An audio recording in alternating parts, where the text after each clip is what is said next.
bask in the glory. Every other weekend there's a cognac story. Before we give a toast, better make sure they pour me another glass and put it in the air for the time that passed. I said bask in the glory. Every other weekend there's a cognac story. Before we give a toast, better make sure they pour me another glass and put it in the air for the time that passed. Yeah. So did you hear that like robot voice that said recording in progress? Yep, got it.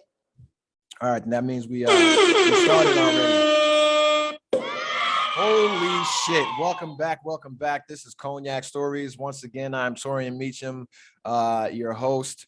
Today, I'm joined by a very special guest, someone who is near and dear to my heart that has known me their entire lives because it's one of my younger sisters, Ayana Meacham, with one N.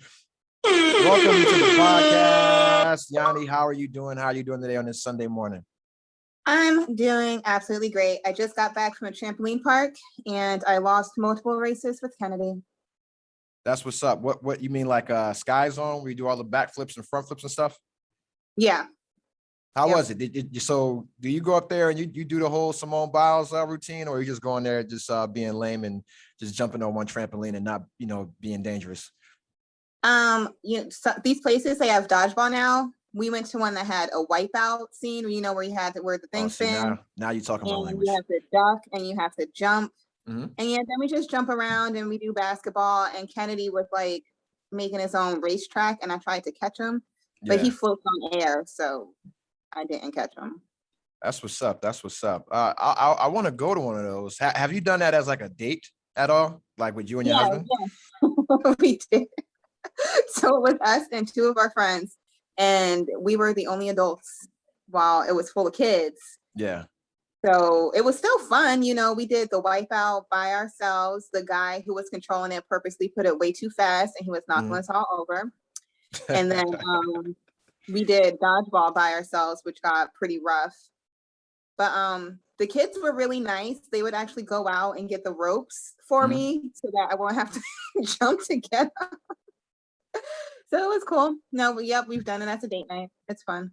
That's cool. I'm thinking about doing that soon here recently. I just got to find a lucky lady to do it with, so. Actually, if you I'm can lying. find a grown woman to go to a trampoline park with you, then she might be the one. Any grown woman will be lucky just to be in my presence for a date. Let's just get that off the table right now.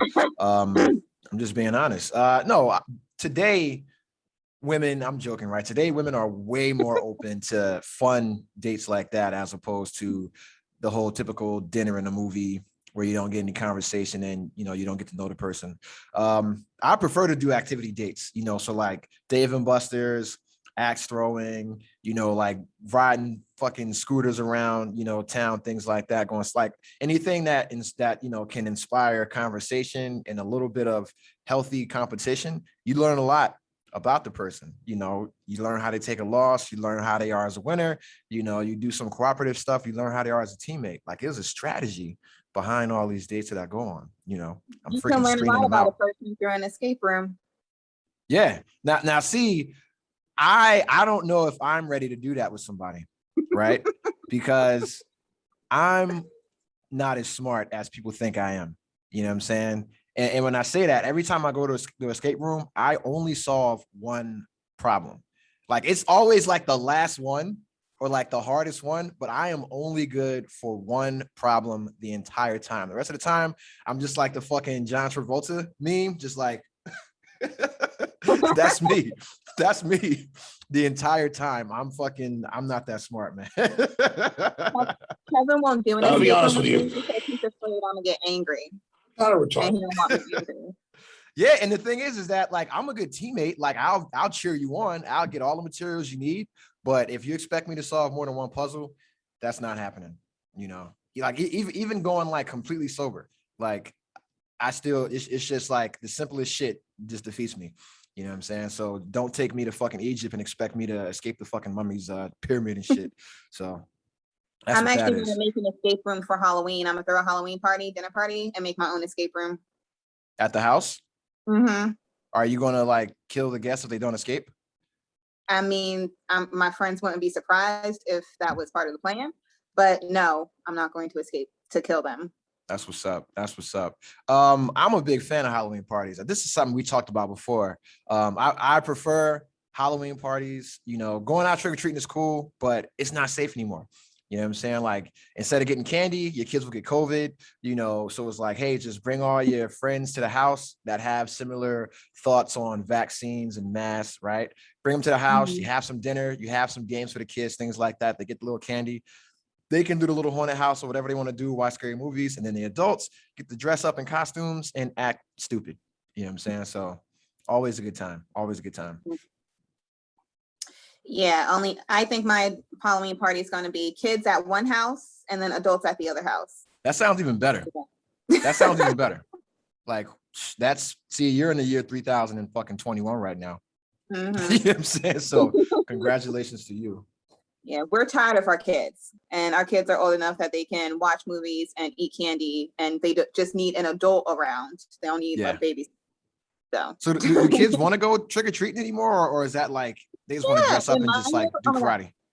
No, my neighborhood is fantastic. Like, there's so many houses that put up like full haunted houses outside, and like around here, everyone just goes into their driveway. They have a fire pit, multiple houses get together, they give out good candy, the adults are drinking, and it's just a good time in my neighborhood.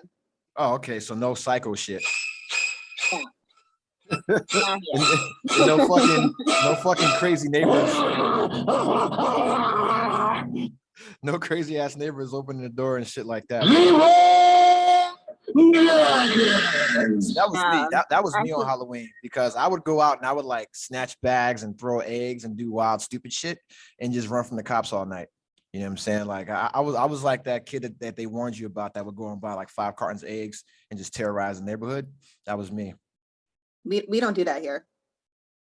Yeah, because y'all own those homes and y'all pay taxes. Y'all probably got a neighborhood watch and everything. You know what I'm saying? Yeah.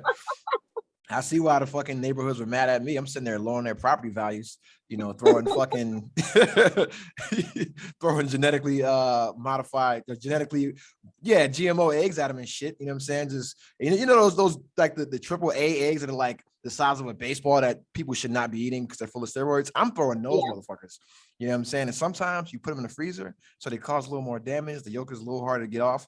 That's just all terrible shit, right? But I'm sharing that with you because I'm reformed. I'm a reformed hooligan. You know what I'm saying? So now I'm a responsible adult. I have a child myself, and I'm trying to figure out what am I going to do for Halloween. You could dress up as the guy from Jurassic Park, and she could be a dinosaur. That could work, right? Or how about this, right? How about this? I'm trying to look at the calendar to, you know, see. Oh, guess what? Not my weekend. Not my weekend, right? So that means I'm gonna go out the same as I did 2 years ago. I'm gonna go out, get dressed up like Spider-Man, shoot somebody with my web, have them protect the sex, and make another baby. That's what I'm gonna do. Yeah, no. What you can do though is, because at the mall you take her to, they will probably be giving out candy the week of Halloween. So you can dress her up in a cute little costume and take her store to store. Oh yeah, I am absolutely going to do that. That is 100% fact. Because I have every day, right? So I'll have it that Friday. And I prefer to go out the Friday before Halloween when it falls on the Saturday, because that's just, I'm not trying to go out like in the daytime and shit, right? So yeah, you know, we'll have the whole matching costumes. You know what we'll probably do? I'll probably be Spider-Man and she can be Spider-Ham from the see, you know what I'm talking about? Spider-Pig. Yeah, she can be Spider-Ham. You know what I mean? Or some kind of little some kind of little matching costume or something like that, man. You know, just to keep things light, man. You know, I got my first real Halloween with my daughter last Halloween. She couldn't even see. You know, she was like a couple months old and, you know, still just a blob of cells, not really doing anything for herself, just pooping everywhere. So yeah, now she can like walk, run around. She knows what the hell's going on. And so now we can go out and fuck shit up. Yeah. Oh, you know what we could do? We could go out dressed up like stepbrothers from the movie, because she has the same hair. She has the same hair as John C. Reilly. So I can be Will Ferrell. I won't paint my face white. You know what I'm saying? I won't do any fucking white face, right? But we'll do that, and we can be fucking stepbrothers. You know what I'm saying? So just something cute. You know what I'm saying? Just to basically convince eligible women that I'm not some kind of creep and I'm out here with my daughter, and then I get them into my fucking web, and then hit them with that damn Miles Morales, bam, and now I got a little baby brother or baby sister for my kid. It's foolproof. It's foolproof. All right, I'm gonna let you have that. Yep. But I do have, so the audience is like, who the hell are you talking to besides your sister? So the reason why I wanted my sister on the podcast, right, is because she is the smartest person that I know, as proven by a standardized test, right? And I like to say like a good version of me. Like, obviously I'm the evil version of me, but like a version of me that's a woman that kind of didn't do the same dumb shit that I did and learn from my lessons and the lessons of all of our other siblings and kind of applied them to her life. Right. So that's why I wanted to have my sister on here, because we have a lot of similarities, but then a lot of differences when it comes to just the shit we think. You know what I'm saying? So, you know, and just for the record, like, there is no debate here. This is not a debate show, and I would never try to debate my sister because we all know how that goes. You know what I'm saying? I win. I semantic you to death. That's what happens. You know what I'm saying? I will literal you to fucking death. You know what I'm saying? Yep. So. And that's no fun at all, right? But I just wanted to, you know, people to be able to hear some of your views, some of your opinions, your thoughts on things, some of the experiences that you went through, because this is Cognac Stories. And for the audience who is watching on YouTube, I have a glass of Douce and lemonade. It's 2:00 in the afternoon, so I'm not alcoholic vibes right now. And I also have a glass of lemon water. And my healthy shake is in the corner over there. I've been, you know, hydrating all day, you know, getting ready. So for those of you that don't know my sister, with young sister Ayana Meacham, would you like to introduce yourself and tell a little about your background, things of that nature, or would you just like me just to make some shit up and just fill people in? You can make some shit up. I'm really bad at introducing myself, which is why I don't have a job, because I hate interviews because my anxiety doesn't let it happen. Yeah, well, you don't have a job because you're a stay-at-home wife. I'm a mom, stay-at-home mom. Yeah, and you have a husband who makes what? He makes a decent amount of money down there in South Carolina, so it's not like you guys need for much. You know what I'm saying? Which is why I don't have a job, and why when he gets out, I will probably not also get a real job, because no matter what job I get, I will never touch what he will be able to make. Yeah, but you get to be double income, right? And then you'll because are you trying to have more kids or not? Hell no, he got fixed. Shout out to the Laser Dick gang. That's what I'm talking about. Laser Dicks in the motherfucking building. Let's go. Let's go. Get to the chopper. Laser Dicks in the building. I'm a fan of getting, you know, men getting vasectomies, things like that. I'm saying right now, if I am not in a committed relationship by my 40th birthday, I am 100% getting a vasectomy, you know. And because I don't want, if I'm not trying to have any more kids at 43 years old. Like, fuck all of that. So shout out to her husband Kevin for you know, getting the balls lasered. You know what I'm saying? And now you can just shoot the fucking club up all day. Can we, ew. That's what he's doing. He in there with the fucking noob tube on him and shit, just like, surprise, motherfucker. Shout out to my guy, man. But yeah, so my younger sister, she's Jesus Christ, you were born in 91, right? 90, May 5th, 1990. So right at the turn of the new decade and shit. So not a millennial, but I don't know what the hell they call you guys. I'm a millennial. For real? Yes. 95, I think, is the cutoff for millennial. So is it 82 to 95 or 80 to 95? I think is it 80? People, because some folks started at 80 and some folks started at 82, right? I don't know what the old people are, but old people are Gen X. So our generation is not mine, but I'm a millennial, gang. Yeah. But like our parents, they're Gen X. Yeah. I don't know. I just know that the millennial cutoff is 95 because I make fun of Kevin for just making it. He was born in 92 though. You got you a younger husband out there being a freaking cougar, taking advantage of that young man. I keep telling Dira, our other sister, that she needs to get a young one and train him right, and then she won't have no problems.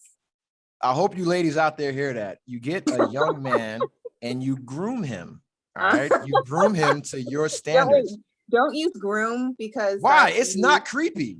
That is the word that is used for creepy men. And what so they is do. Train. You train him. You use abusive men.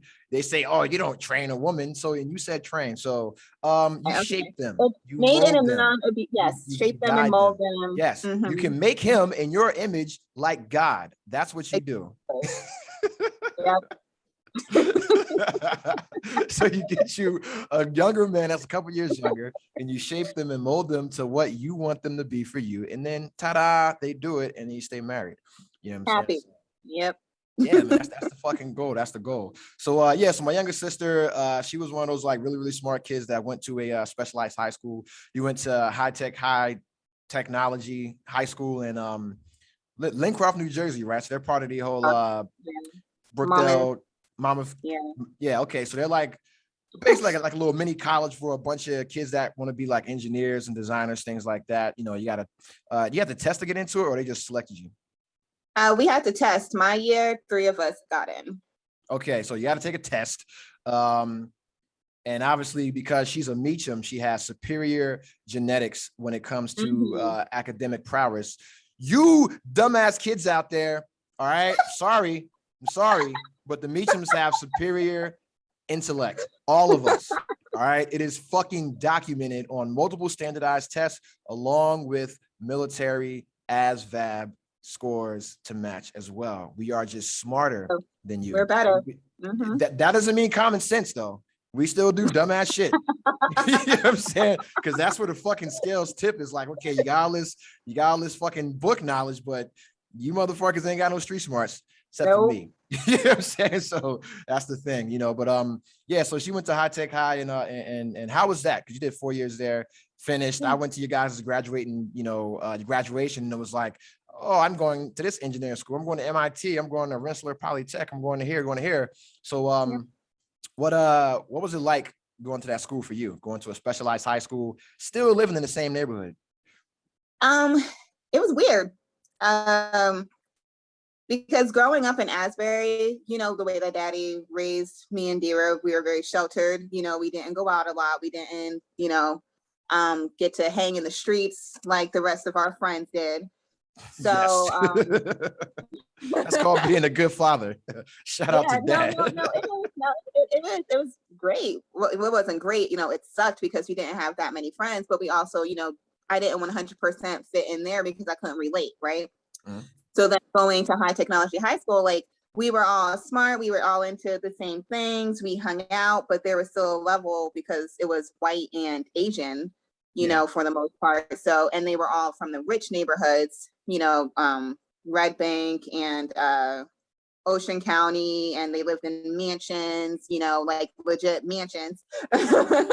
So couldn't really relate to them because they all had money and they didn't grow up in Asbury. I mean, they wouldn't even think about coming to Asbury like on the weekends to hang out type shit. They were like, no, I'm scared.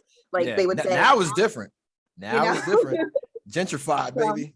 Now it is. I know a ton of people now who hang out every weekend at Asbury who 10, 15 years ago wouldn't set foot. So didn't really fit in there. I still talk to people from there because they were great people, and I made friends. But I never really fit in there. And there at the school, I was like the dumbest of the smart people. Like, yes, trust me, I've been there. I've been there before. But I made my best friends there. I still talk to people there. Just like a month ago when we went to Florida, I met up with one of my friends there who Chris, I think you remember Chris, the tall redhead. Yeah, he was cool.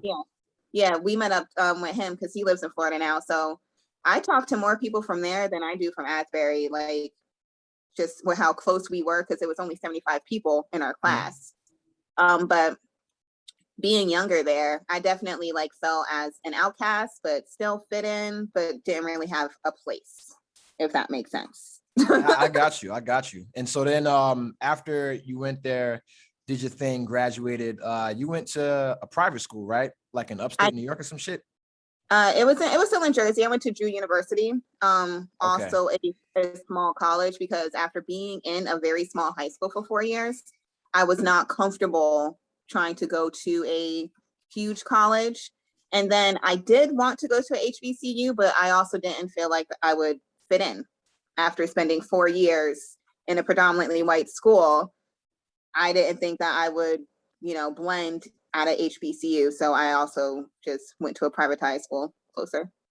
Yeah. So why didn't you feel like you blend in? Just because a lot of the HBCU students are like just like you.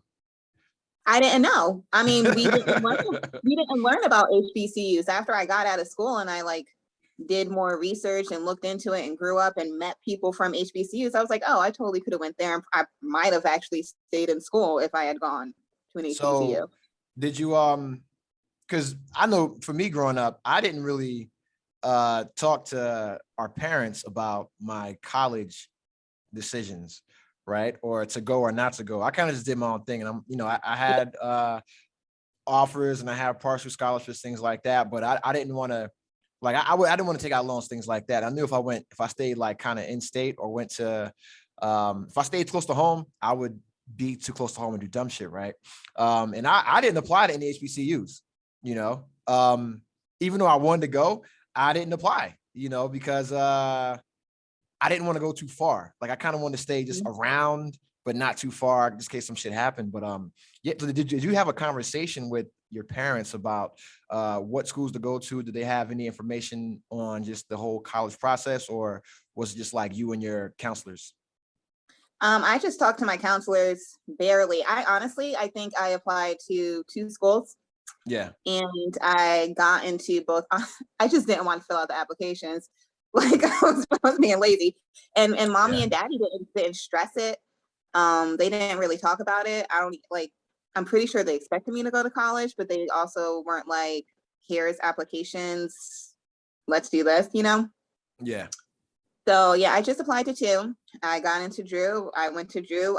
Mommy came to see me like every week because it was when she was working and it was near her job. Yeah. So I never really went far from home.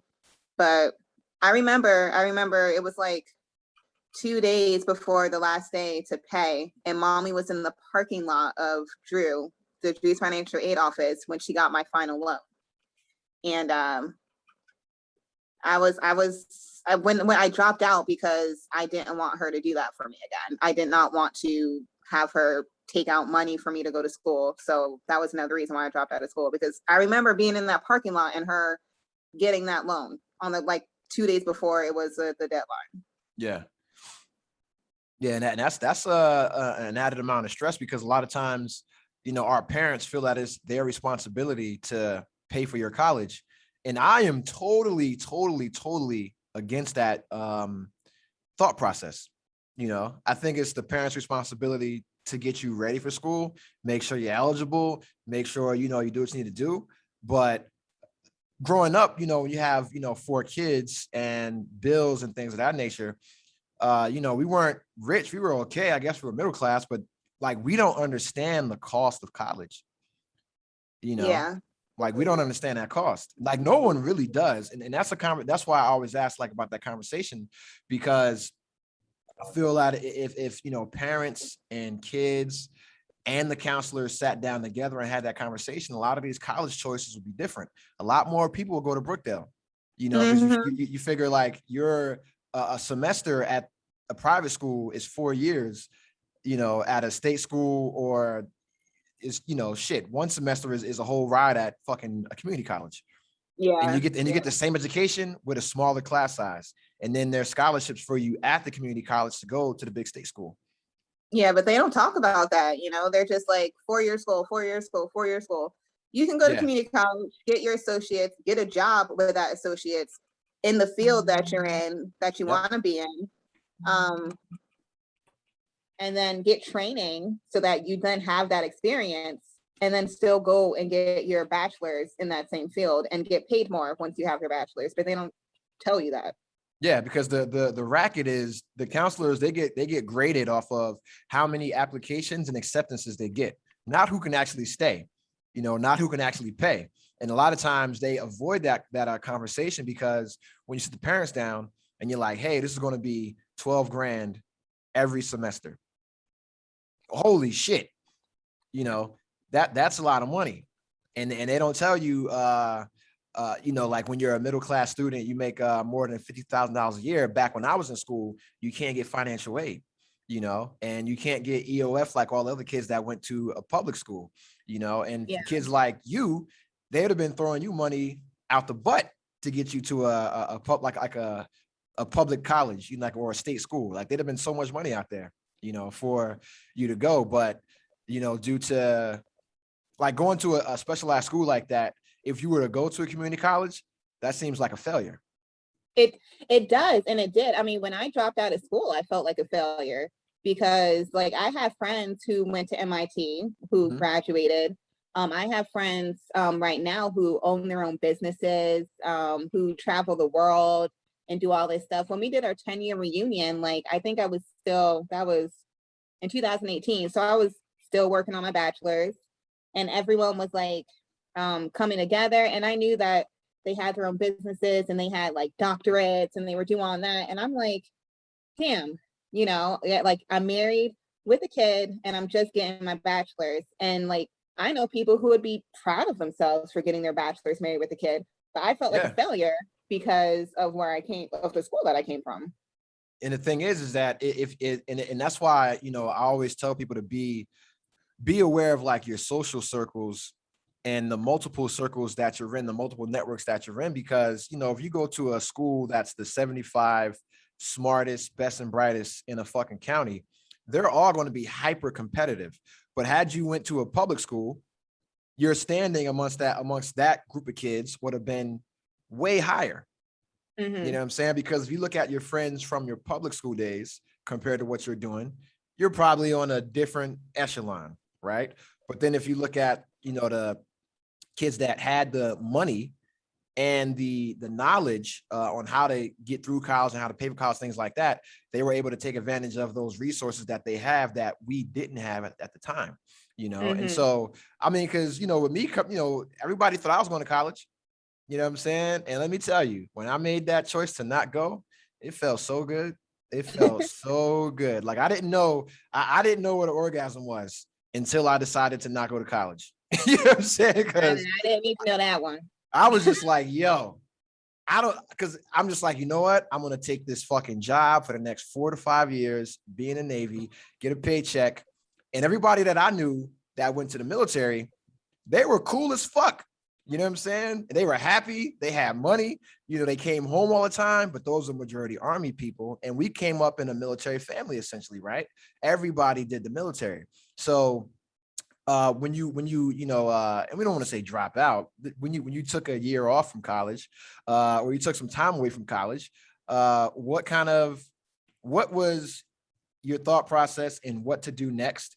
And then what ultimately led to the decision for you to join the Navy? I just knew that I didn't want to go to school and continue to have mommy and daddy pay for it when I wasn't 100% sure what I wanted to do. So that might have been the first big adult decision of my life that I made right there, even though I didn't realize it. Mommy and daddy were fine with it, of course. I came back home. I got a job. I worked. And I really was just like working and not doing anything and having bad boyfriends, Yes. When you came along, when you were recruiting and you're like, I need a nuke, come take this test. And I was like, cool. And that's what happened. I took a test and then I joined. Yeah, so you took a test, which some people know what it's called. It's called the ASVAB test. I think you got a 96 on it. And then as soon as that happened, I think it was a 96. Everybody, Jesus Christ, everybody jumping out the No, it was a 98. I got a 76 when I took the practice test. Oh, yeah. Okay. So, I remember you and Sadira got like some high ass fucking scores.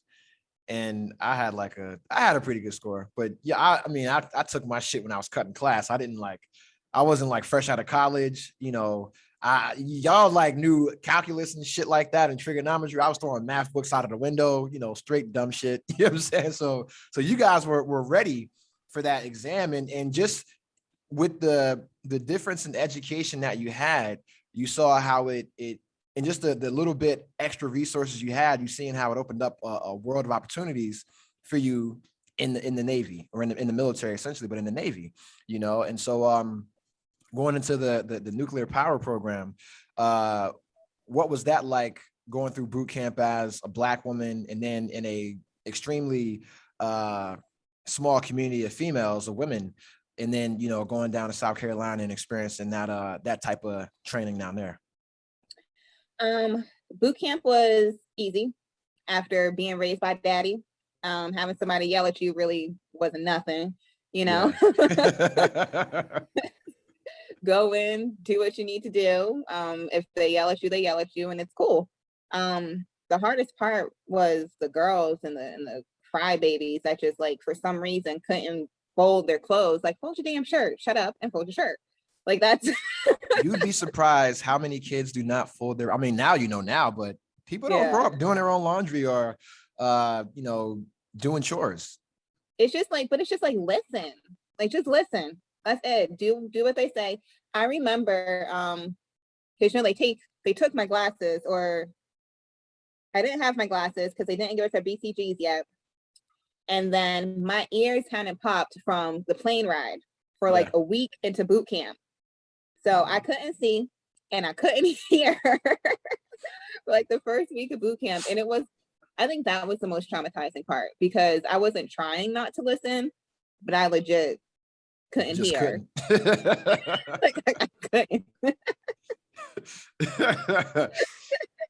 So, but you didn't go to a regular boot camp division, right? You were in the special division, correct?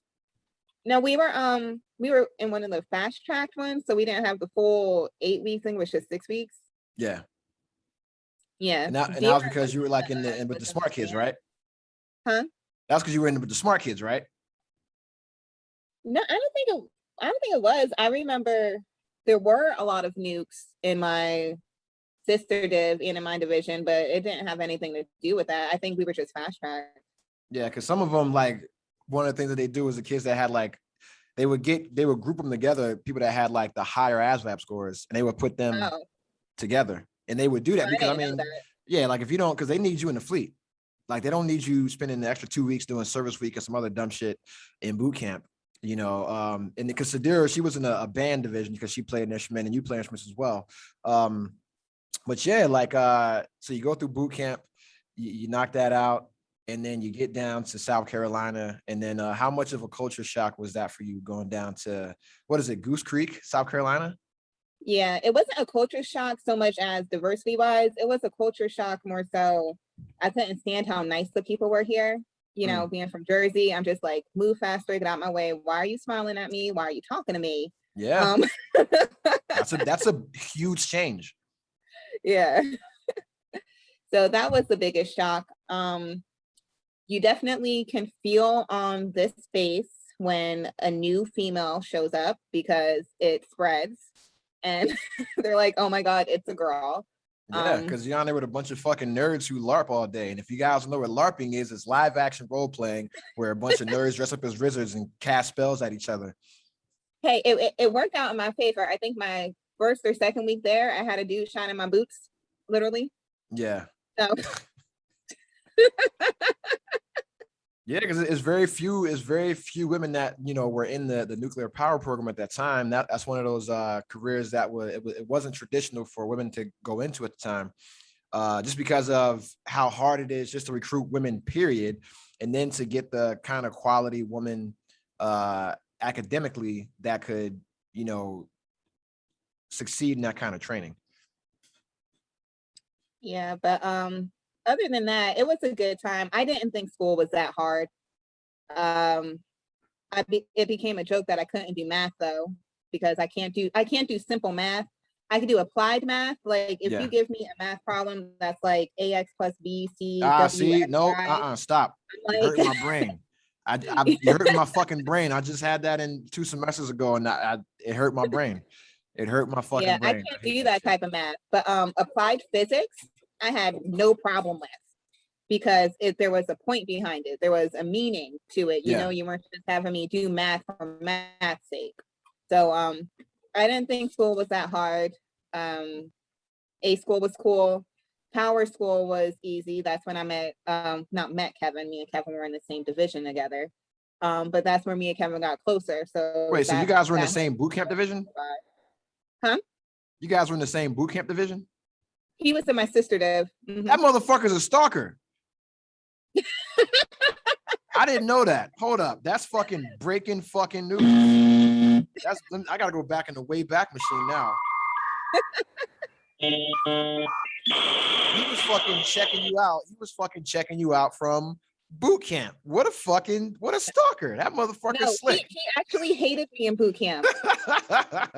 He did, because I was like the education petty officer in boot camp. So he hated me because I had to make up homework and shit for everybody. Yeah. And I would be the one to go over the PowerPoints and have to call them and ask them questions and stuff like that. So he actually hated me in boot camp. And then this motherfucker had hots for teacher. He's not slick. Huh? Said he had the hots for teacher. He's not slick. So, we're uncovering shit.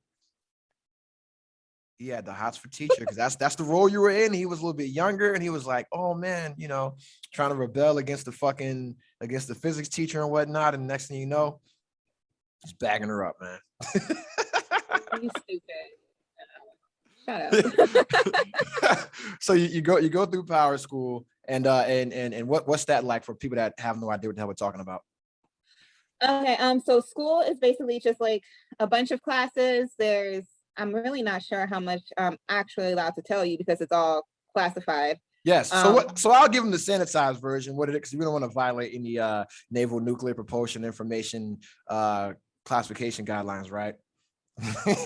So what it is like a bunch of college level math and physics and engineering courses for people to come into the Navy from wherever they are and get trained to be nuclear engineers, mechanics, operators, electricians, things of that nature, right? And then the enlisted go to the same school as the officers. That's one of the very, very, very, very, very few programs besides special forces where enlisted and officers are in the same training pipeline. And so that's why it's a big deal, because, you're going to school with kids that already been through 4 years of college and have degrees, or there's, kids that got picked up for ROTC, or kids that got picked up, from somewhere that could have been in the fleet already, and they're going to be officers on submarines, things like that.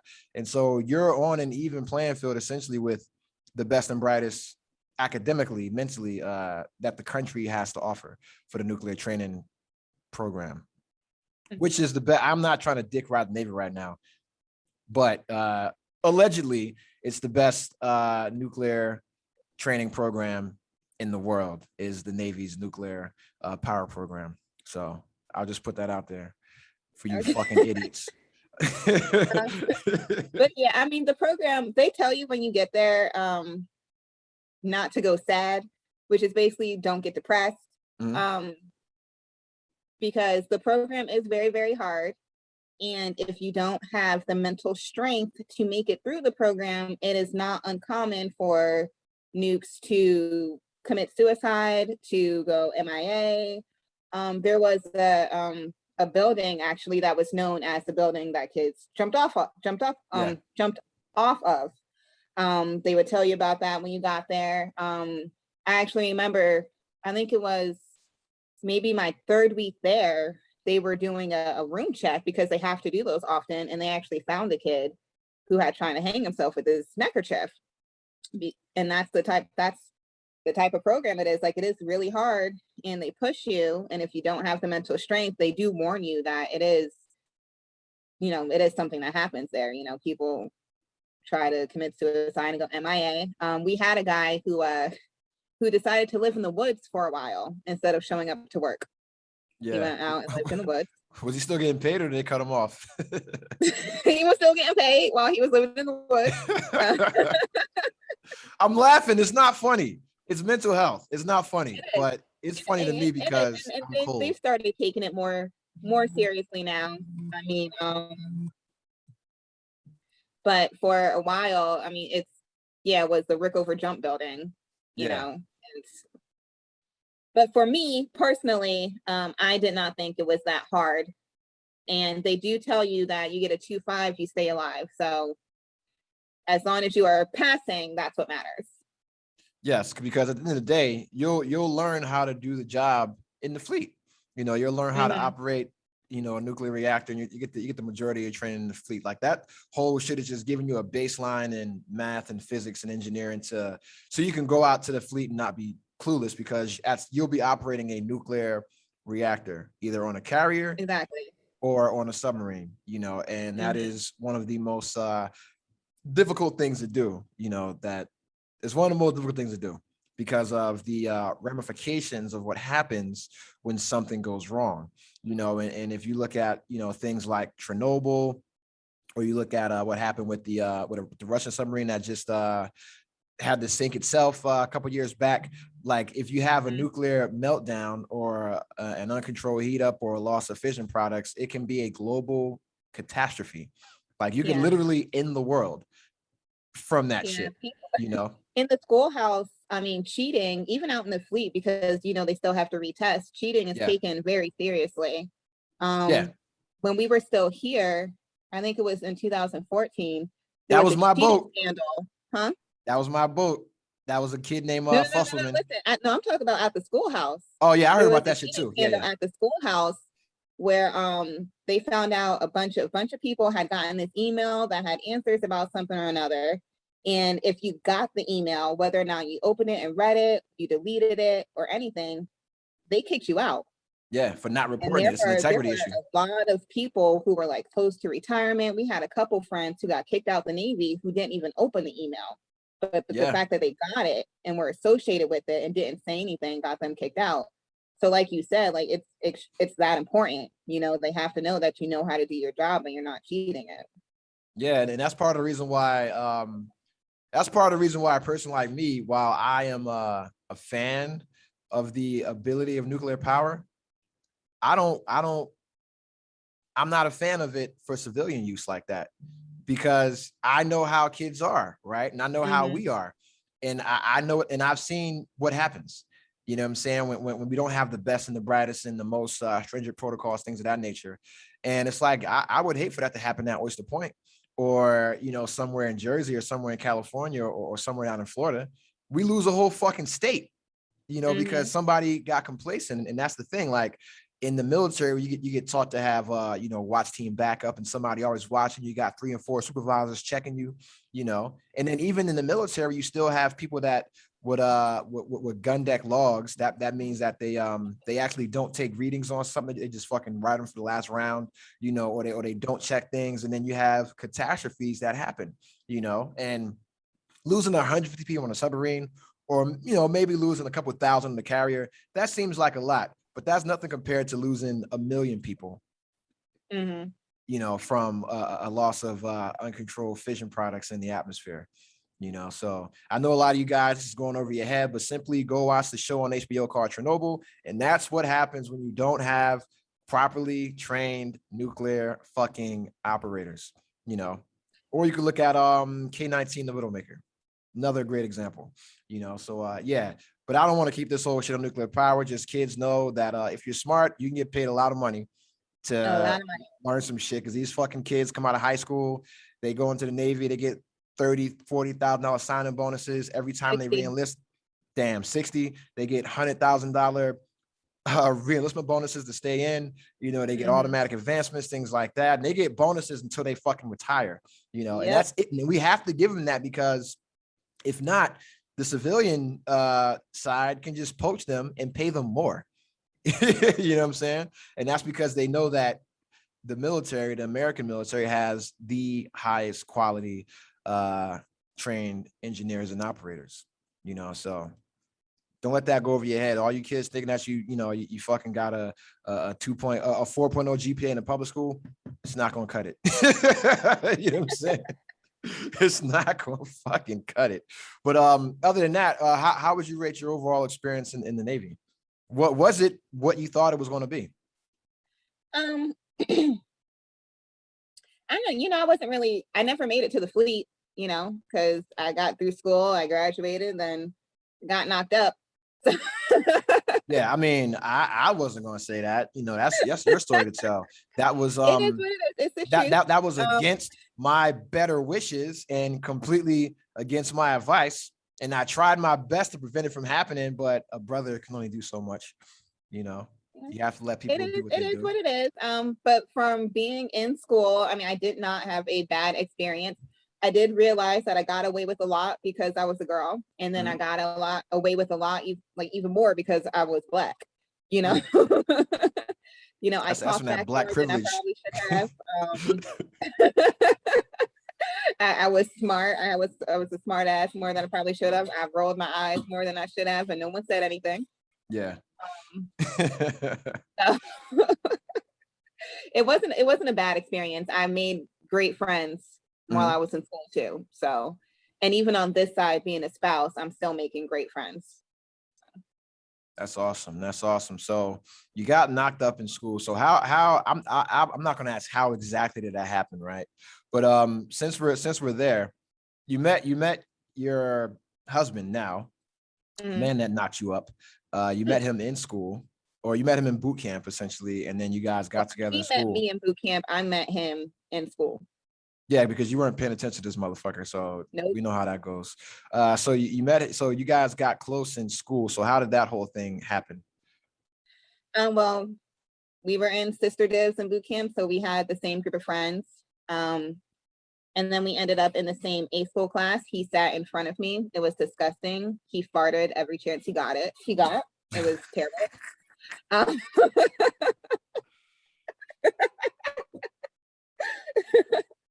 And then in between A school and power school, there's something called T-check, where we basically stand watch, and you have a lot of free time. And I think it was during that time that we got closer. We became friends. We would hang out, and he like introduced me to a music group called Explosions in the Sky, which is instrumental, and it's actually really nice, calming music. And we would just chat and like actually get to know each other, because I wasn't interested in him, so I wasn't like trying to get with him or anything. So why weren't you interested in him? Huh? Why weren't you interested in him? He was a scrawny, nerdy, shy white boy.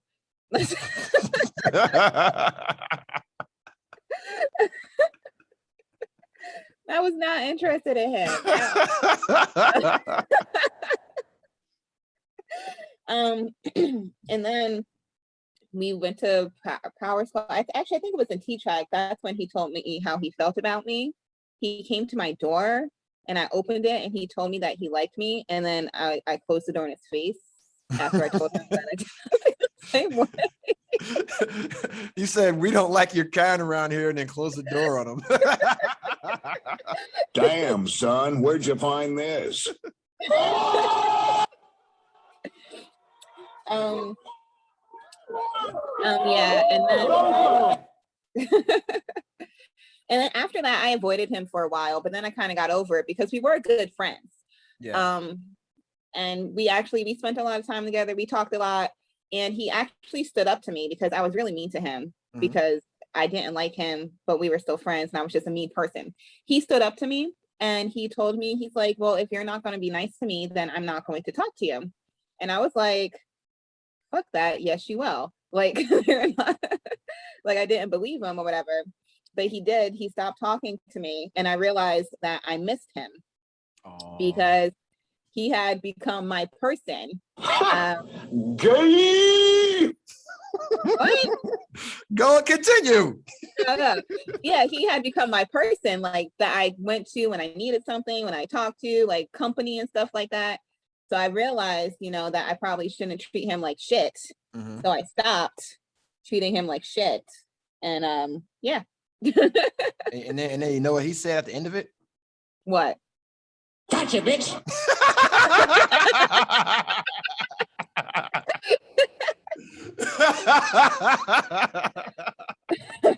That's a fucking love story right there. Story, but don't nobody need to hear all of it. But yeah, they about to hear another part. They about to hear my intervention. And I try to be like Thanos and snap this motherfucker away. Yo, finish him. I wanted to fucking kill this guy. Because I'll tell my story, right? Because because you didn't tell anybody about the whole shit, right? I found out this is the MySpace days. Let me take you guys back in the day. This is during the days of MySpace, and I found out about this shit that my fucking sister, who I love like a daughter, my fucking sister, my little sister, all right, my baby sister, the youngest of us, who, I oversaw their entrance into the military and their whole fucking journey, right? And I'm like, yo, she's going to be the fucking first Black female fucking nuclear submarine commander, bro. That was my fucking dream. But it's not about me, and I can't live vicariously through you, right? So, and it's like, yo, bam, this fucking interloper, Kevin, is fucking up my plan, right? And so I found this fucking guy on MySpace, and I sent him, you know how Aaliyah had I'm writing you a 4-page letter. Shout out to Aaliyah, right? I wrote this motherfucker a nasty letter. You know what I'm saying? Where I threatened him with physical violence and fucking sabotaging his career, because I knew people in the fucking training pipeline, and I would have got him fucking kicked out, right? And I threatened him in this fucking shit. And I told you about it, right? Or did I not tell you until way after? You didn't tell me till way after, and he never told me about it. Yes, but I sent this guy an email, and I'm literally threatening to kill his fucking kid and ruin his career. And he just ignored me. He did not respond, right? But I was dead the fuck serious, right? But then when he didn't respond, and you guys stayed like dating, I'm like, oh, maybe he don't give a fuck. I respect that. I'm like, I respect that, right? Because at the time, I think I was a chief. You know what I'm saying? And I'm like, I respect that. This motherfucker basically told me to fuck off, right? So that's cool. That's fine. And then, you get pregnant. Well, I don't know you're pregnant. I don't know you're pregnant because there's a part 2 to this shit. So after I accept the fact that this fucking guy, this fucking thief, right, stole my fucking sister, all right, you guys come to visit me in California, right? Yeah. And this is me post-divorce. I'm living a scumbag life. Yeah, I had like this girl living with me at the time. Yo, oh shit. We didn't talk about that shit. Yo, listen, San Diego was a wild time, right? But she wasn't there at the time when you guys came to visit. But no, she was. No, she wasn't in the house when you guys came. Oh no. She wasn't at the house, no. Yeah, no, she was at work the day you guys came because she worked at like a skincare thing in the mall and shit. But that's a whole nother story that only a couple motherfuckers know about. The whole shit that went down, right? That shit was crazy. But you guys come to visit me, and I went out of my way to welcome Kevin and you into my home in San Diego. I went out and bought all the alcohol in the world because this was going to be our first time drinking together as adults. And that's all I wanted to do as a big brother, was just hang out with my little sister, who's an adult now, who done made it through fucking the power school and pipeline, the hardest shit ever. And I'm like, I just want to sit around, drink with you guys, play video games, and get to know you guys on a better level, right? And so then I have all this alcohol in the crib, and then we decide to go, me and Kevin go to the fucking store, right? Mm-hmm. We go to the Marine Corps Exchange at Miramar. That's a long drive. We go there and we're just talking and chatting. I think we have been there for a while already. You know what I'm saying? And I think we were playing like video games at first, like playing Gears of War 3 or some shit, right? And so I'm like, okay, this guy's okay, right? I like him. He's okay. And he was from California. So I'm like, you know what? He gets an automatic check mark, automatic, pass from me because I've met so many cool people in California. I'm like, well, if he's anything like them, I fuck with him, right? So we go to the exchange, and I'm buying all this fucking alcohol, and I'm giving him all these life lessons. And I'm like, yeah, man, the main thing you need to do is when you get married, just enjoy being a young married couple, enjoy having 2 incomes and no kids, and just, travel and get to learn about each other and do shit and just form this bond. And then when you guys are tired of fucking dealing with each other, then you have a kid. And we're at the register. Right, we're at the register, and he's like, "Damn, man, I wish you would have gave me that advice a couple of months ago." And I'm like, "What?" You know what I'm saying? And this is mid checkout, and then the lady is like, "Oh, hey, how are you doing today?" And I was like, "I was doing fine until this motherfucker got my little sister pregnant." You know what I'm saying? And the lady is like, "Holy shit, what?" And I'm like, "Yeah, he just told me he got my little sister fucking pregnant." you know, and then he's just, you know, being fucking quiet. And I'm just like, you know what? Yeah, it could be worse. You know what I'm saying? Like it, you know, he's cool. I like him. You know what I'm saying? So you're already fucking won me over, right? You already fucking won me over. So you drop this fucking bomb on me, and I have no recourse but to fucking accept it. And so I'm like, okay, well, I just bought like $300 in alcohol. I'll finish it. Don't worry about that. But I'm like, okay, now you owe me, motherfucker.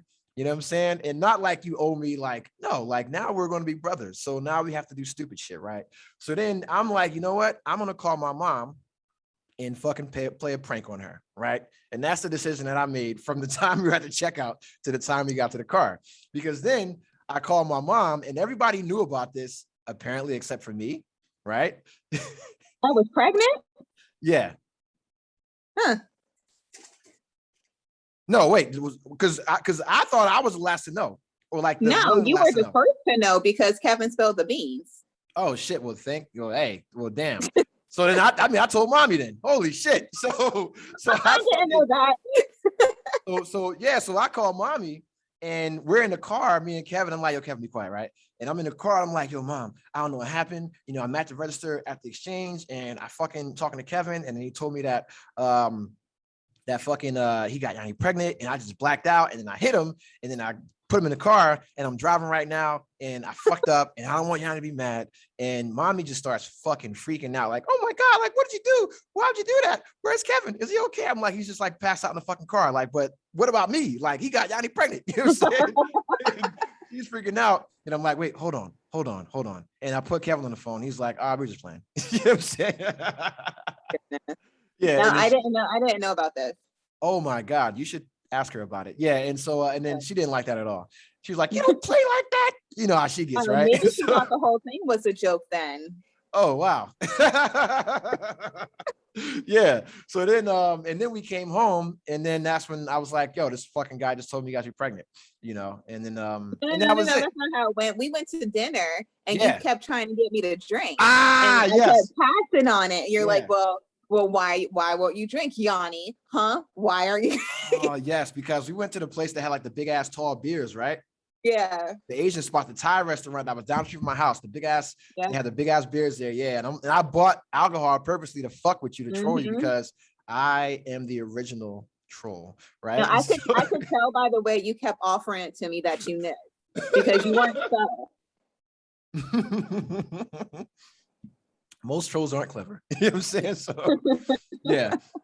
And then you were like, yeah. And then I was like, okay, cool. And that was it, you know. And then it's been, you know, and then I've liked him since then, because he stood up to you, he stood up to me, and then, you know, he was like, yo, you know, I'm a man. This is what happened. You know what I'm saying?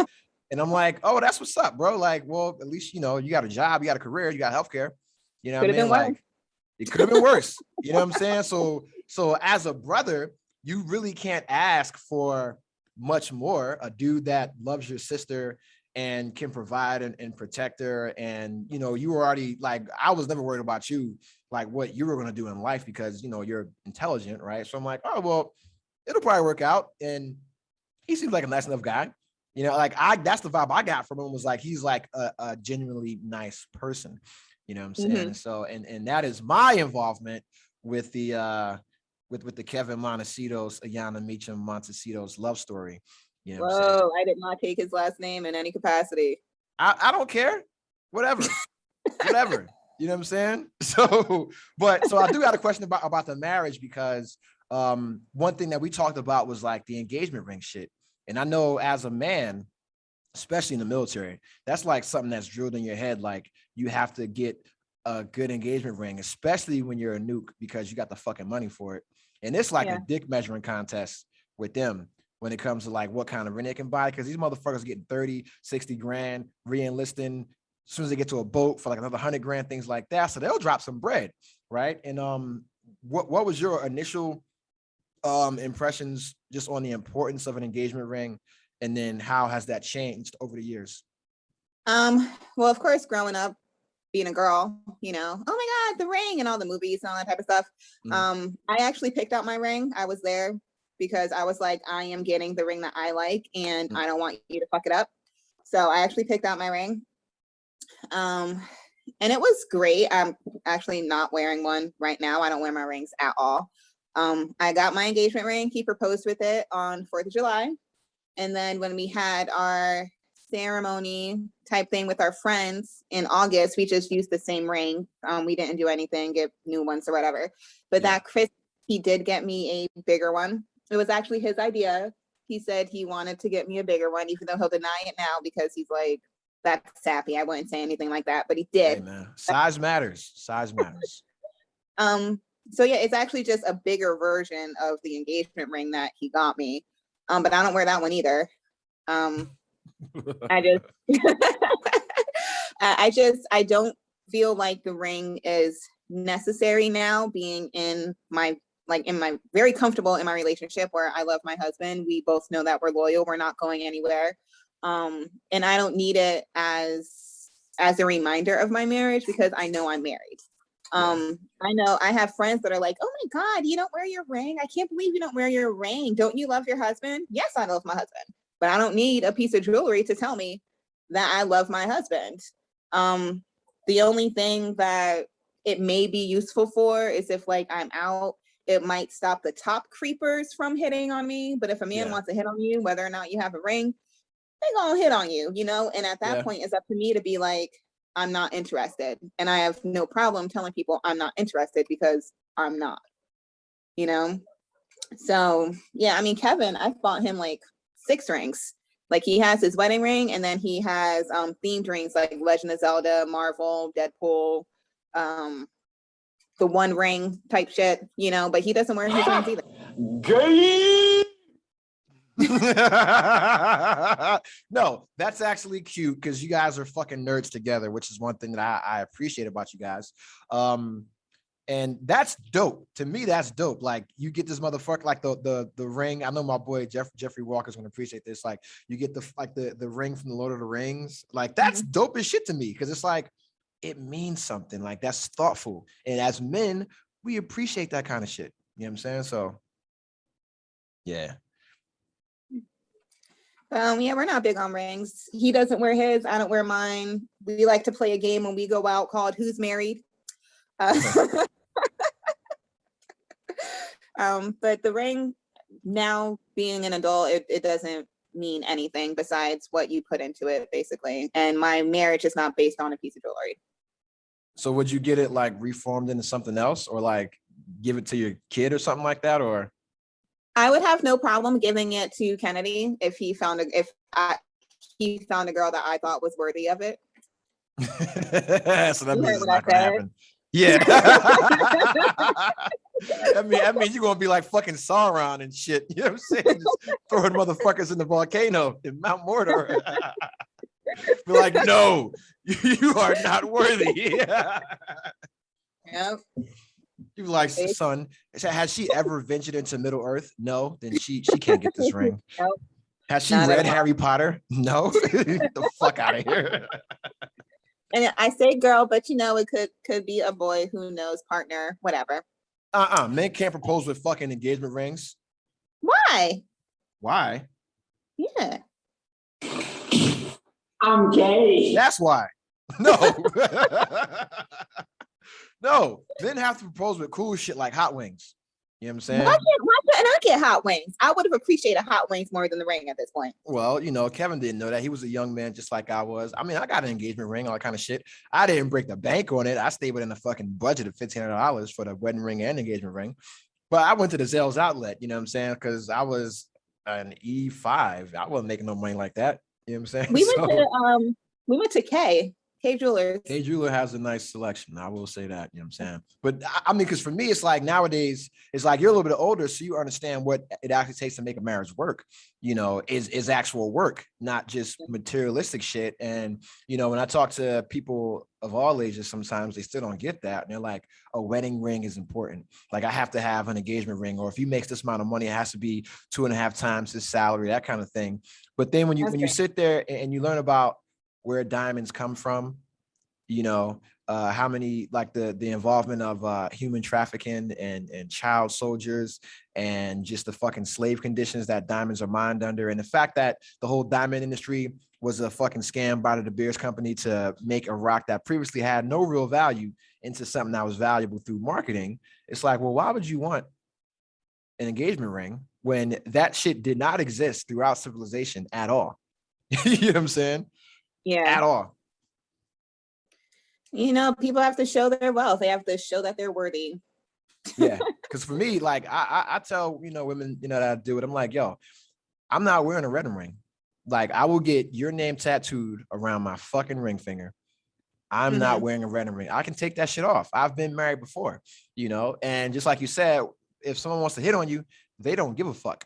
You know what I'm saying? But when you got that shit right there in ink and fucking blood on your skin, that means to me, that's a little bit more commitment, and something that I go through all the time, because I'm damn near 40 years old. I'm 39, but I'm nearly 40 years old, and I'm in the dating world, right? And women always ask me, like, would I get married again? And I tell them, yeah, I would 100%, but there will be no rings. You know what I'm saying? And some women are 100% against that, and that's where it ends. You know what I'm saying? Because I'm not trying to change your mind, but then a lot more women that are older, they're like, yo, that makes way more sense, because we could spend that money on a house. We could spend that money on a honeymoon. We can re-gift that money back to our families. We can invest that shit, things of that nature, and so there's still polarizing views on rings. Yeah, I think it just definitely depends on the person, depends on where they are in life. And if you're still that materialistic, probably shouldn't get married. Yeah. If you're that materialistic, you probably shouldn't be getting married, because once you get married, it ain't about you, and it's all about compromise. And then when you have a kid, that shit changes everything. So you're an adult. Kids. Hey man, that's what Michael Jordan. That's what Michael Jordan and Anakin Skywalker said. Fuck them kids. Motherfucker said Order 66 went up in the temple. You know what I'm saying? Giving motherfuckers free haircuts. Hey, I'm a Star Wars fan now. Don't get it twisted. You know what I'm saying? It took a while. It took a fucking while. But hey, listen to the audience. Let me tell you something. I'm gonna be honest with you. I'm kind of retarded. And I apologize for all the disrespect that I levied to you people for decades about your fandom of Star Wars. I was a complete dickhead, and I apologize now, because now the Force is with me. You know what I'm saying? I'm not a Jedi, right? I'm not that fucking level yet. But this whole pandemic, I had time to watch every fucking movie, right? And I'm like, yo, I see why people like this shit. It's really inspiring stuff. It's good storytelling. You need to watch the animated series. See, it's too many of them. It's too, because you got the Bad Batch, you got like 20 series of the Clone Wars, and I'm like, what's canon and what's not? Okay. You know what I'm saying? No, you need to watch it all, because I'm pretty sure all of the animated series are within the universe, fucking Lego and they shit. happen in between. No, don't. Why? I'm not talking about the Lego shit. I'm talking about Clone Wars and Rebels. I'm talking like. Oh, okay. So Clone Wars, Rebels, and then the Bad Batch, right?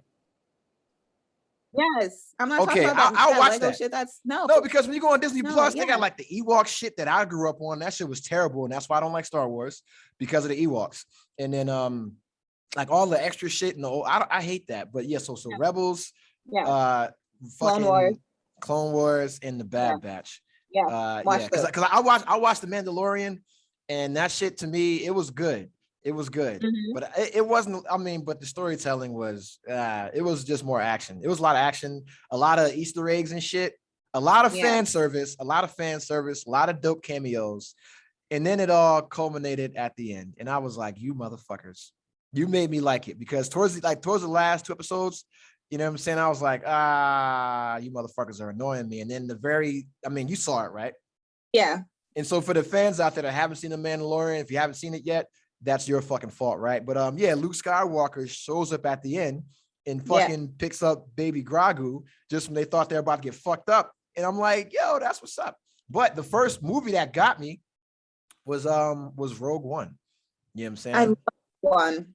That was the first. I cried, man. I'm like, yo, man, that shit is shit, man. Yeah. That shit was legit. And then I'm like, that's how they figured out the Death Star shit. You know what I'm So saying? Rebels that we're watching now, this animated series happens, I believe, before Rogue One. So Rogue One shows you the what's that thing called? The big thing? The Death Star? The Death Star getting blown up and how they got the plans, right? Well, it just shows you how they got the plans, not it getting blown up.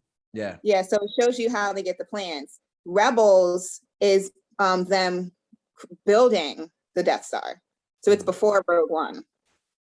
Yeah, I'm so you have to watch it. But then I was dating a young woman, black woman who was into Star Wars, and she took me to see the first of the new three, The Force Awakens, I want to say. Yeah. And I was like, this is pretty decent. You know what I'm saying? But I wasn't sold on it. But then I went back and watched Rogue One at the request of a friend, and I was like, yo, this shit is fucking hard. This shit is dope. And then I watched all three of those, and then I went back and rewatched the original ones, like the 4, 5, and 6 or whatever the fuck it is. Yeah. And then went back and watched the other ones. One of them. Yeah. And then I watched Solo, because Solo was dope as fuck. I love Han Solo. Solo was dope as shit. And they need a fucking Donald Glover. They need a Donald Glover spinoff just for him to have his own shit. Yeah, him and that fucking robot was a little weird, but it is what it is. You know what I'm saying? So yeah, and I'm like, yo, like that, like I like all the standalone movies in the fucking Star Wars universe, because I played the video games. Like I played, Rebels, The Force Unleashed, all that kind of shit, and the new one that they have out now in Battlefront. I'm like, I like the characters. I just was too lazy to get into the story. Same thing with Lord of the Rings. Now, my buddy is saying that Lord of the Rings is a better series than Star Wars. And I fully enjoy Lord of the Rings. Why are they walking so much? Because they got to get to Mordor. Like, because I read the book. I read The Hobbit and I enjoyed it. And I read a lot of the books, right? But then when the Lord of the Rings came out, and I'm like, yo, these motherfuckers just walking. I'm not trying to watch this shit. And then what I did, I went and bought the whole trilogy on DVD, Blu-ray, $100. $100. Never watched it. You know what I'm saying? I ended up reselling it for more. And I bought the whole like special edition, expanded edition, blah, blah, blah, blah, blah. And then now all the movies are on HBO Max. And so now I'm gonna fucking watch them all. Yeah, I'm going to watch them all. They're good movies. Battle of the Five Armies is my favorite. It's that's the last Hobbit one. Yeah. But it's good. Actually, Kevin got me into watching them, and I think he has the same collection that you bought, the special edition, whatever, and it's the extended versions. I've only ever seen the extended versions. I didn't know there were non-extended versions of the movie. So I've seen only the extended versions, and they're still really good. I fully enjoyed the Lord of the Rings movies. I never thought I would say that. I do like The Hobbit more though. Yeah, because just they have the ability to correct the storytelling issues from the Lord of the Rings. Because like the franchise wasn't as big yet. So once you get that fan base, now you can do the real storytelling. But enough of this fucking nerd talk, right? But we'll come back to it essentially, right? But because you have a child, you said you had a kid essentially early in your marriage. How's that been? What are some of the lessons that you learned as an adult, as a parent? And then just with, you have a child that has ADHD. What are some of the lessons that you learned through that you're willing to share? I should have waited. Okay, yep. So fucking number one. Yep, I should have waited. I don't regret having him. He's fantastic. He's hard. He's very hard because he has ADHD, but I should have waited because I was not mentally or emotionally ready myself to have a baby, to have a child, and that definitely came out in trying to raise him alone in Japan while my husband was on deployment. So I would have waited only because to learn about myself more and just become my own person, because I was literally raising myself and trying to raise him, and that's extremely hard. Yeah, it is. So number one, I would have waited. Number two, I feel like the millennial way of parenting is absolutely terrible. I agree. Because it's especially with having a child who has ADHD, because it doesn't work for him at all. The millennial way of parenting is very permissive. We are wanting to be our kids' friends. We are wanting to talk to them. We use very fluffy language. Be kind. Oh, use nice words. Kids don't know what the fuck that means. What's a nice word? Yeah. So, and I feel like we went that way because our parents, at least for us, definitely were very authoritarian, very strict, very inflexible. One thing I've realized is that Kennedy having emotions, especially anger, is not being disrespectful. It is just him having emotions, And I feel like growing up, we weren't allowed to have emotions, especially if it was anger towards our parents, because they saw that as being disrespectful towards them if we like huffed or if we breathed too loud or Hell yeah, if you we rolled our fucking, eyes I or gave you if life. You know what yeah, I'm saying? exactly, or if we grumbled, which in that way of parenting, they used, it wasn't so much as discipline as punishment, and that's where the spanking came in. They weren't really disciplining us, they were spanking us and making us, forcing us to behave instead of teaching us why we needed to behave, right? Yeah. Our generation went more the 180 permissive, where we're being our kids' friends, using fluffy language, and just trying to be nice and using too many words. And that just, for a kid with ADHD, that doesn't work because he doesn't understand that. He's turning 8 this Friday, but emotionally, he's technically only like 5 years old.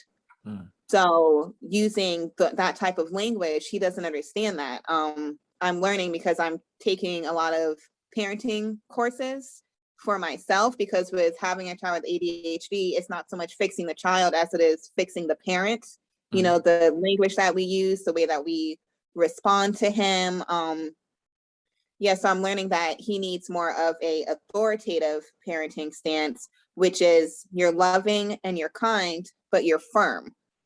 So you say, when we get in the car, do not hit your brother, and that sounds mean, but it's saying exactly what we need, and you need to follow this. And whereas a permissive parent might say, when we get in the car, I would really appreciate it if you would use nice hands, and it's like, what the fuck is nice hands? What am I supposed to do with these hands? Or you smile when I punch you in the face. That's what that is. I'm about to catch these nice hands. So, and raising Kennedy when he was younger, I was attempting to be that permissive parent. I didn't know that he had ADHD at that time. So I was trying to raise an ADHD child and with the parenting way that didn't work for him. And at the same time, I was having anxiety and depression of my own because Kevin was gone and I was in Japan by myself across the world from our family. Yeah. So the early years of raising Kennedy were extremely hard, very, very hard. Coming back to the States, it got easier because I went to therapy. I got on medication myself. He goes to therapy. He's on medication as well. And it's just taking parenting classes, constantly reading, and having conversations with Kevin as well. That's gotten me through to thus far to parenting. I don't know if I answered your question, but that's No, you did. You provide a lot of insight. And one of the main things is that that people need to pick up is that you are trying to further your education as a parent, but then, and also you realize at some point you had to stop trying to change him and then change yourself, and, I always tell people, go to therapy. I went to therapy, I got divorced. I went to a lot of parenting classes prior to having a baby. And then even when I still do, I still talk to other people just about my parenting style, because I tend to lean more towards our parents' style of parenting, where I try to take like a mixture of our parents, like our mom and dad, and have like the loving nature of our mom, but then like the fucking stone cold Steve Austin attitude of our father. You know what I'm saying? Where it's like, hey, I'm gonna let you do what you do until you fucking piss me off, and then I gotta drop the hammer on you. You know what I'm saying? So like, I'm not gonna tell you what to do. I'm not gonna tell you how to do it. I'm gonna lay the fucking ground rules down, and they're yours to break. You know. And when you break those rules, you got to deal with consequences, right? But I'm dealing with a 1-year-old, so it's a lot smaller scale, you know. But you know, I talk to parents all the time, and it's like it's a job, you know. Like the first part is you having the kid, but then you actually should want to be a good parent. You should want to learn how to be a better parent. Like your style has to evolve. And then I look at it as, you know, coaching. And I was lucky enough to wait a long time, you know, and not have a kid. So I'm, you know, 39 essentially, because if I had a kid at 22, 25, or when I was married, listen, shit would have been way different. I probably have no hair right now from all the fucking stress, you know, because Kevin doesn't have any hair. Yeah, man, that's from being around nuclear reactor. That's what the fuck that's from. But you know, I'm surprised he has a fucking son. Most nuclear reactor motherfucker, most nukes, or most you know, he's not a submarine guy, but most people that work around nuclear power, you have girls. You know what I'm saying? Like, yeah, well, he didn't get near the reactor yet. That's why he had radiation kills your boy sperm. That's actual fact. Radiation kills your boy sperm. You know, but you know, because my thing is like, that's something that I think about, is like, okay, what if my, you know, daughter, you know, God forbid, had something? What if she, you know, developed autism, or what if, you know, she had ADHD or whatever? And it's like, well, I gotta try to be able to identify this shit and know how to interact with her in a way that's best for her, not necessarily best for me, you know. And that's why, you know, that's why a lot of times you know, you see me post a fucking question about parenting on social media, because I don't know the answer. You know what I'm saying? Just trying to troll 90% of the time. If I'm asking the question about relationships, I am 100% trolling. But if I'm asking the question about parenting, it's like, yo, I only have 1 year of experience, and everybody else around me that has kids that I interact with, in my opinion, they're better parents than me, right? Because they've been doing it longer and doing it more successful. Like I don't know any bad parents. Like, I don't associate with bad parents or deadbeats, right?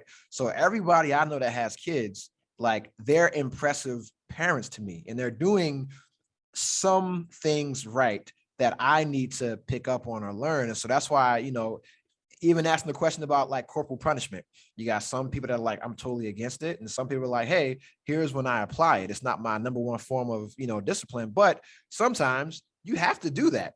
Like, if your kid's trying to put a fork in a fucking electrical outlet, you can't use kind words. You can't say, hey, sweetheart, I wish you wouldn't do that and kill yourself. No, you got to smack this shit out their hand, you know, and stop the immediate thing right there and try to convey what they're doing is harmful. And that's kind of how I am with a 1-year-old. It's like, if she's just doing baby shit or toddler shit, she knows what stop means, you know, like, and I don't use no unless it's a safety thing. Like, if it's a safety thing, like she's trying to fuck with cause she can reach the stove now, right? She's trying to touch the damn thing on the stove. She's trying to like fuck with the outlets, which she doesn't do, right? But then I have to like pluck her and say no. So she knows that is something that you cannot do.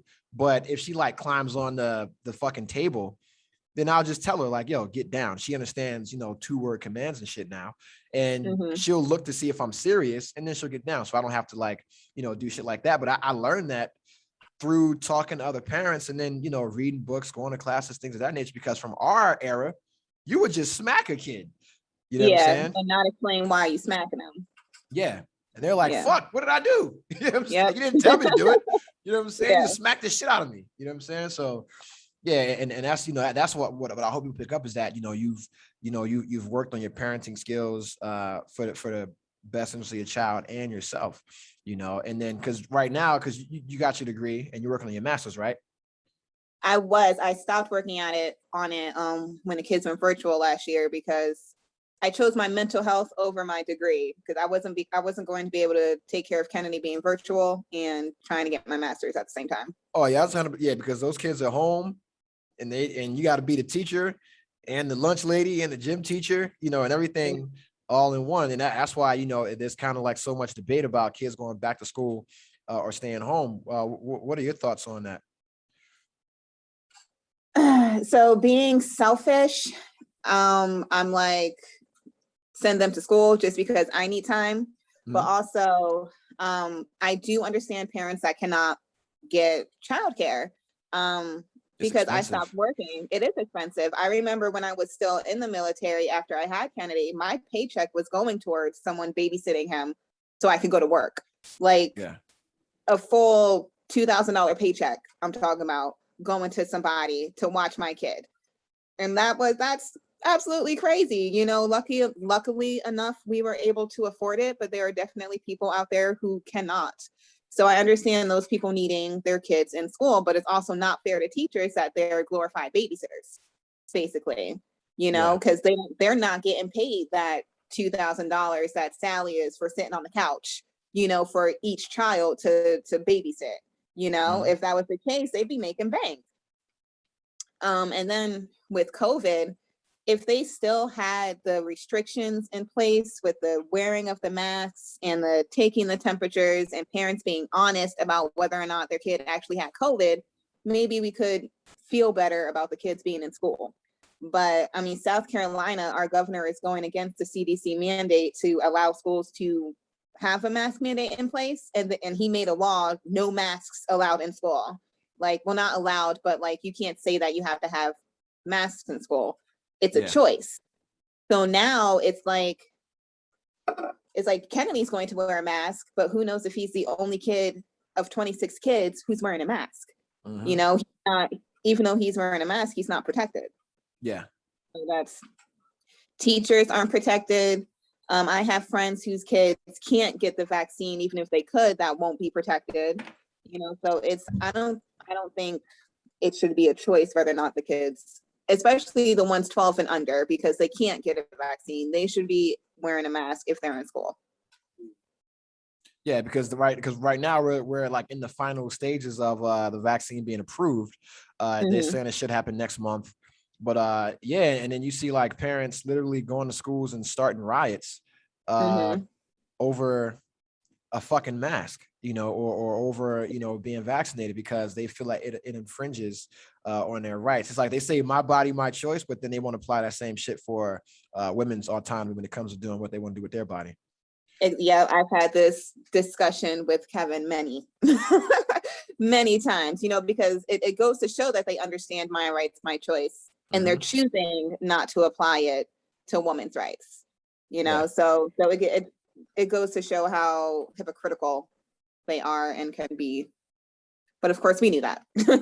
Yeah, because like, I mean, just pull up the last numbers right now from like the 18th of fucking August 2021. There were 4,009 new confirmed cases of COVID, 1,229 probable cases in total in the state to date, 681,659 COVID cases. And both of these shit spiked up both times when they try to send kids back to school, like back in January 2021, and then here, and then July of last year, you know, when they try to reopen the fucking world, right? And then that shit just fucking went crazy again. And and it's like people, you know, because I have friends that are teachers, and they're like, you know, one of my co-contributors, Isaiah Jones, his school got, you know, put under COVID protocols for a possible outbreak. And then, you know, you see in the news when you got a kid sending their kid to school who's positive for COVID, and now they had to shut 8,000 kids out of fucking school now. And one of my friends, Jamal, who lives down in Georgia, you know, his kids went to school and then brought it home, you know, because they're doing the same shit. And it's like, everybody doesn't understand is that, you know, we aren't built for this virus. You know what I'm saying? So it doesn't, you know, in my opinion, like, hey, listen, your body, your choice, but also respect my motherfucking body. So if you're running around here doing wild shit, not wearing a mask, you're not being respectful. And it's like, we had the Spanish flu in 1921, exactly, or 1920, right? 100 years ago, exactly when this shit happened. We still didn't learn from it. We've seen smallpox, we've seen cholera, we've seen Ebola, we've seen SARS, we saw H1N1. You know, we had all these examples of pandemic level viral and bacterial outbreaks, and we still keep doing the same dumb shit for the same dumbass reasons, you know. And it's just like history is doomed to repeat itself, you know, for those that don't learn from it. And we have recorded history, and we're like, well, no, that doesn't apply to us. It's America's individualistic society. We're all brought up to care about ourselves, be number one. It's all about you. Step on people on your way to the top. Who cares? If you want to talk loud on your phone, you have the right to do that. And we learn about all the rights that we have, but we don't learn that there are consequences that come with those rights. Correct. Like, yeah, you have the right to, yell fire, somewhere, but also you can go to jail for inciting a riot. Yeah. It's like you have the right to, use racially charged language, but you might get fucked up. Exactly. You know what I'm saying? Exactly. So, you have the right to, walk up to someone and push them. Sure, you can do that, but they also might feel harassed and decide to defend themselves. So we learn about all the rights that we have, but we also don't learn about the consequence. I won't say we, because some people do learn about the consequences that come with their actions, but not everyone. And it's the people who never learned about the consequences that come with their actions that are having this issue. Yeah, it's the folks that haven't had to deal with consequences, that are giving the most pushback. And it's just crazy because now everybody has like an online fucking medical degree. So you have people that'll just go on Wikipedia, pull up something and just post that shit like it's actual data or fact check shit. And we're like, hey man, we have hundreds of years of vaccination data, right? And just like viruses and bacteria change and evolve, that's what's going on now.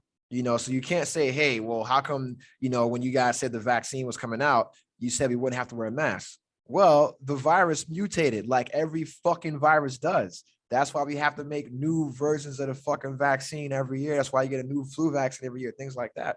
And it's just like, yo, like, what if you're wrong? You know what I'm saying? What if your internet research is wrong? And you are going to be the reason why your mom dies, your fucking grandmom dies, your kid dies, Yeah.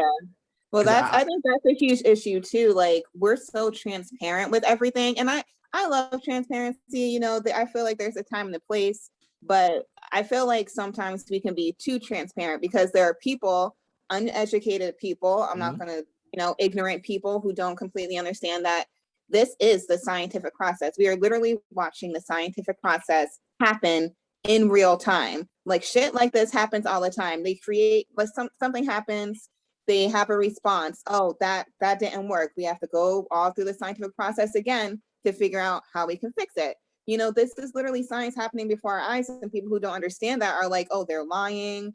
This isn't real, blah, blah, blah. And those are like also people that are having issues. The people that don't understand science. Educated people who don't believe in COVID and the mask, you're just stupid. and my thing is, right, is like, I get it. If you don't feel that it's safe because it isn't approved by the FDA, or if you don't feel that masks work, that's cool, man. But shut the fuck up. Like, don't tell me what I'm doing is wrong. Don't tell me that I'm stupid for getting a vaccine. Like, yo, first off, you niggas don't have healthcare. Shut up. You know what I'm saying? That's rule number one. Second, oh my God. And here, now I don't want to go on my anti-Black people rant, but I'm going to have to go on an anti-Black people rant, right? First off, you know what I'm saying? Everybody's like, oh, the Tuskegee experiment. Yo, that was something completely different, right? And I get how that could, make you wary of the government, but it's like, yo, you motherfuckers that say the shit's not approved by the FDA, you take workout supplements. Those are not approved by the FDA. You know what I'm saying? So either way, you are putting shit in your body. You know what I mean? I'm like, you niggas have sex with strippers and you worried about a vaccine. What is wrong with you? You know what I'm saying? Like, you motherfucker, like you people don't eat healthy. And you have high blood pressure. You know what I'm saying? You have heart disease, you have fucking lung disease. All right. You have hypertension. You know what I'm saying? And you are trying to tell the science community about a vaccine. It's like, yo, do you know how a vaccine is made? One of the main people behind the creation of the vaccine is a Black woman. You know what I'm saying? And they're like, well, how did we get a vaccine so quick? Because we knew about COVID-18. That's why. You know what I'm saying? Because we knew about the shit already. And if you looked on your fucking cleaning products before the shit broke out, you would see that it said it fucking kills the COVID virus because we fucking knew about it already. You know what I'm saying? And the shit fucking mutated. And we weren't ready for this version. You know what I'm saying? And everybody got their online degree from Wikipedia University. And they're like, oh, well, this says this, or this says that, or fucking Bill Gates is trying to, put microchips in you and exert population control. Well, it's like, well, hey, that's a nice theory. But what if you're wrong and your mom dies because you don't want to wear a mask? You know what I'm saying? Or you convince her not to get vaccinated, because that's what you're seeing right now is all these folks that were anti-vaxxers and anti-maskers, they're getting sick and they're fucking dying. You know what I'm saying? And me personally, right? I don't have any remorse. I don't have any empathy. You know what I'm saying? Because if when it's just your choice to not do it, that's fine. But then when you speak on it, your words have power and people are easily influenced. So you're influencing people, right, to fucking not be responsible for themselves, to take your uneducated words for it. And now they're dying as well. You know what I'm saying? And people, they don't want to talk about that, because I know folks that were anti-vaxxers and shit, and then they got COVID. And the whole story changes afterwards. You know what I'm saying? It's like, yo, this shit is real. You know what I'm saying? Yeah. Like, blah, blah, blah, blah, blah, blah. Pray for me, pray for me. I'm not praying for you. You know what I'm saying? I'm not wasting the fucking prayer. I got a limited amount of prayers. You know what I'm saying? And you not getting a prayer from me if you are out here encouraging motherfuckers to not wear a mask or not get vaccinated, not because that was your belief, but you are encouraging people to not do it, right? Or questioning people's intelligence for following the government, right? If you are out here being a fucking staunch anti-vax or an anti-masker and you get the fucking COVID virus, I have no sympathy, no empathy. I am not praying for you. I'm not wishing death on you. But I hope you got a strong immune system from all that fucking Dr. Sebi shit, all them carrots and all that fucking sea moss. Good fucking luck. All right. Good luck, because you're going to fucking need it. And me personally, I think before you get admitted to a hospital, they need to scrub your social media. And if you have any posts doing that, you should be denied care or have to pay for it out of pocket. You know what I'm saying? Healthcare should not cover you. You should have to pay for it out of pocket. But I'm also an anarchist and a horrible person. You know what I'm saying? Yeah, and that's kind of extreme. But same thing, bro. If you get in the car and you don't wear a seatbelt and your ass gets ejected from the car, bro, you don't get to get saved. You know what I'm saying? Like, I'm not going to waste the fucking EMT trip on you. You know what I'm saying? You didn't want to survive that crash. You didn't put a seatbelt on. The end. You know what I'm saying? But that's me. And I'm also a fucking, hold dark, on. To quote Kennedy. Huh? I said, that's a bit dark, to quote Kennedy. I'm just saying, man, like, that's just me, because we all know what the right answer is. We all know what we need to do to be safe. And if you walk up and cough on somebody, you should go to jail. You know what I'm saying? Yeah. Like, you should go to jail, or I should be able to take one of your fucking lungs. You know what I'm saying? Maybe, but that's just me. That's just me. And, I bet you Putin agrees with me. You know what I'm saying? He's like, yo, you got some good ideas. That's a good idea. If you cough on somebody, we get to take one of your lungs. You know what I'm saying? The end. But, I'm also fucking insane. You know what I'm saying? So that's where that goes, man. But have you seen any of that kind of stuff, like because you have like a more intelligent circle of friends, but people that that have, been anti-vaxxers or anti-maskers and that caught the virus and then, want people to pray for them? No, I do. I found out that one of my friends didn't have the vaccine. I didn't know that she didn't. And that caught me by surprise. But they did get COVID. Her kids got COVID, but they didn't have a huge it wasn't that bad for them. They got over it pretty quickly. But no, the majority of my friends, they get the vaccine, they have the vaccine. They're smart. We just actually got over COVID. Kennedy had it. He still ran around the house like he was on crack. Kevin didn't have any symptoms. I lost my sense of taste and smell for like 2 days, but that's about it. Mm-hmm. But we're vaccinated. Were you guys vaccinated in or? Huh? Were you vaccinated before you got it? Yeah, we just got over it. Like, Kennedy just hit his 10-day quarantine yesterday.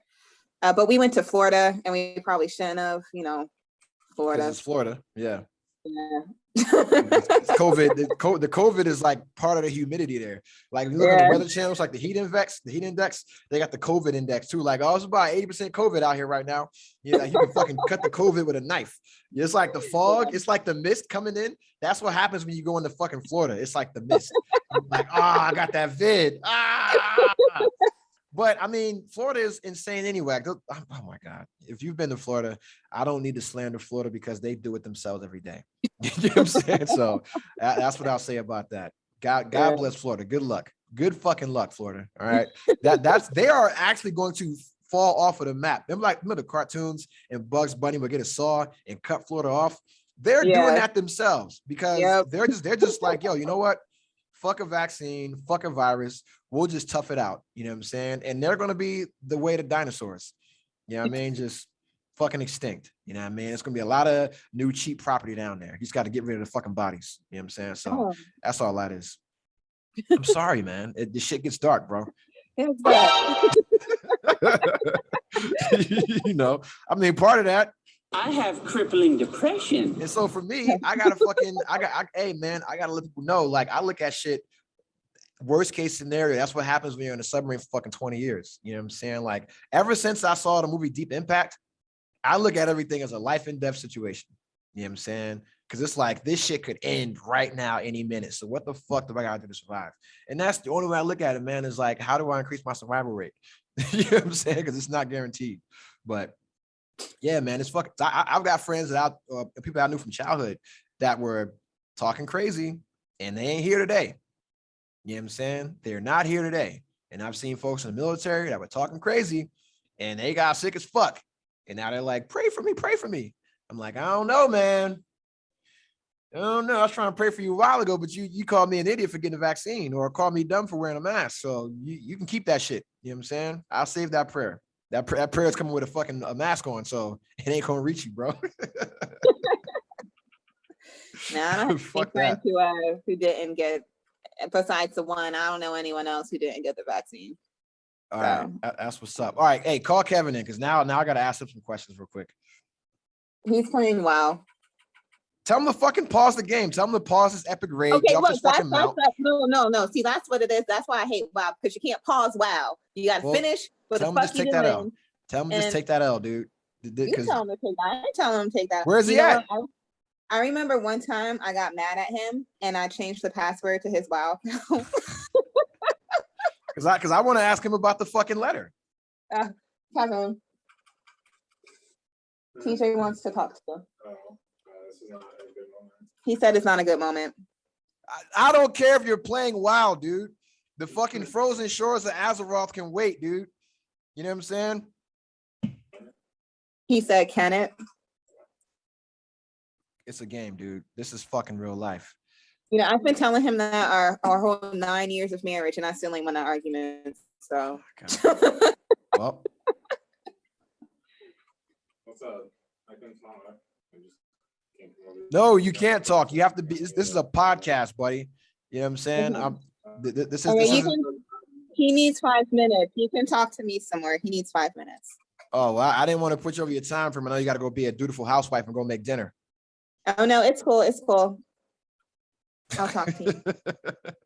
All right. So, what are your thoughts on how social media influences negative behaviors in our community? What do you mean? Well, are you familiar with Lizzo? Yeah. So I'm a huge fan of Lizzo, right? And if you follow Lizzo, then you probably saw the last thing that she posted on social media, which is her twerking at a community center out in California, right? For the promotion of her new song. And I found that to be completely inappropriate, right? And I voiced my opinion on her page and I said, hey, that's a community center. There's children out there. You're wearing an extremely low cut dress. Wasn't even a dress, it's a fucking shirt and panties hanging out. And I don't see what that does to further your message of, women's empowerment or body positivity by going out to a community center where there are children who did not ask for your presence and you're out there twerking and showing your panties in front of kids. And some people got it And some people were like, oh, that's fat shaming. No. Didn't say anything about fat. Talked about panties and vagina being shown and buttholes being shown to fucking children who did not request your presence there. You're riding around promoting your song. And then you stop because you heard live music and you saw black people out there and you decided to go show your fucking ass. And this has been a recurring problem with Lizzo's because she does things like this and then wants to claim mental health, and other women say, oh, you're fat shaming or you hate black women, things like that. And that kind of behavior is defended, right? The same thing with Sha'Carri Richardson, right? Everybody, she was the it girl when she won the fucking Olympic trials a couple months back, right? And because they were like, oh, she has her hair and she has her nails and her fucking weave and her eyelashes and she's unapologetically black. Well, that's not all black women, right? And when she got in trouble, those same characteristics are what we see for, you familiar with Chris Rock when he said you got black people and you got niggas? That's some nigga behavior, right? When you get caught doing some shit and you make an excuse for it. Oh, my mental health. Oh, my mom just died. She smoked weed before she found out her mom died. That's the part that they're fucking leaving out, right? And then when she came back, right, against other black women in the Prefontaine Classic yesterday and got her ass smoked, no pun intended, when people pointed that out, all of a sudden, oh, well, you hate black women or you hate this or you hate that. No, we hate people that don't fucking take accountability for their own actions. You know what I'm saying? Or you look at a woman, you know, and because I can get into men as well, but we just kind of don't give a fuck, right? Or if you look at oh God, like these women that go out here and they have these boyfriends that buy them all this shit and then they fucking get cheated on left and right and they want to cry about it. Well, to quote Drake, you knew what it was before you signed up. You know, you knew this motherfucker was a dog and you only went more for his money. And then he dogs you out and now you're crying about it. And then women see that and they put that as goals because they fall for that kind of shit. It just influences continued negative behavior of people acting like we cry about kids being over sexualized, but then we're the ones that over sexualize them. You know what I'm saying? By fucking making them IG pages and putting them in fucking 2-piece bikinis and shit, or twerking in front of them, thinking it's fucking cute, letting them listen to adult music. You know what I'm saying? Smoking and drinking around them, posting pictures of guns and shit and money with them like it's not affecting them. You know what I'm saying? Or we worried about, or we fucking complain about, you know, women not being protected, and they go with the men that they know are going to harm them. So how can I protect them? And that's what I mean by social media influencing negative behaviors. Well, that's a lot. That's what she said. I mean, you put a lot out there. I feel like we're in a society of quick likes, you know? So you do something, shock society, you know, shock jocks are popular again. The more catchy a tune is, the more catchy a video is, the more shocking it is, you get likes. And that's how information spreads now, you know, and you see something, it's like you said that the deadbeat boyfriend who, you know, goes and cheats on his girlfriend. Future. Let's just say Future. Let's just say Future. Whose hand raised Future is. Oh my God. Okay. He's a rapper with 1 million kids who talks about not being a faithful person and just fucking people's baby mamas and shit like that. And he goes out there, gets them pregnant, and they complain about being treated like shit or him not want to pay child support. It's like, you knew who he was. Okay, so it's like, I guess there are still women out there who feel like they can change the man. They'll be the one. You know, I feel like that's still for some reason something women believe, or they want to be a part of that. You know, oh, I can easily trap him and get his money, you know, if I have his kid type shit. Otherwise, I don't allow myself to see that stuff or be influenced by that stuff, so I can't really speak on it. I think a lot of it comes down to how much you appreciate and love yourself as a person. If you allow yourself to be treated that way, if you think you're only worthy of being treated that way. When it comes to Lizzo, I don't know. I mean, she's so talented. I don't know if she actually does have mental health issues. She's super talented. Yeah, she's talented. She's beautiful. She doesn't. She doesn't need to be out there fat, skinny, fat shaming. I don't know. I see her, you know, yes, she's a bigger woman, but she is beautiful. You know, she's smart, she's funny. And I don't understand why she's out there twerking besides just to shock people, especially with her ass out. Like I don't see And the point in that. it never goes how she thinks it's going to go. I mean, how else do you think it's going to go besides negatively if you're showing People your are going to say, "Oh, that's what's up, girl. We love you." Yada yada yada. That's what happens. That's what you get. But then you get like you get the other part of society that's like, "Yo, that's unnecessary." And the same people that say Yeah. that, we critique Cardi B. You know what I'm saying? Like we'll critique Rihanna when she wore that fucking see-through dress at the fucking Met Gala. You know, we'll like if you're out at a public function or a basketball game or whatever, it's like it ain't about, you know, respectability politics or me trying to fucking, you know, make you some kind of fucking pious goddamn fully clothed fucking person or trying to exhibit, you know, trying to influence Sharia law in fucking society. No, but there has to be a standard of decency, you know, and especially Black people, we just believe that it shouldn't be any standard at all. I can't. I don't know if I can agree with that. Well, but look I at do all think look at all the I Black do think- folks that try to say, hey, that's a little too much, right? Because trust me, I came up in the explicit content music era, right? When we started putting stickers on there, and you had women like C. Dolores Tucker was like, hey, this music affects Black boys and girls this way, and people fought back against it, right? And I was a kid, right? So I don't fucking know. I don't really understand this shit. I'm like, man, you know, she just hating, right? But then when you look and you see the influence hip hop had on our generation, that's why so much gang violence, so much drug violence, so much incarceration. That's why so many fucking unwanted pregnancies. That's why the Black family was destroyed during that era.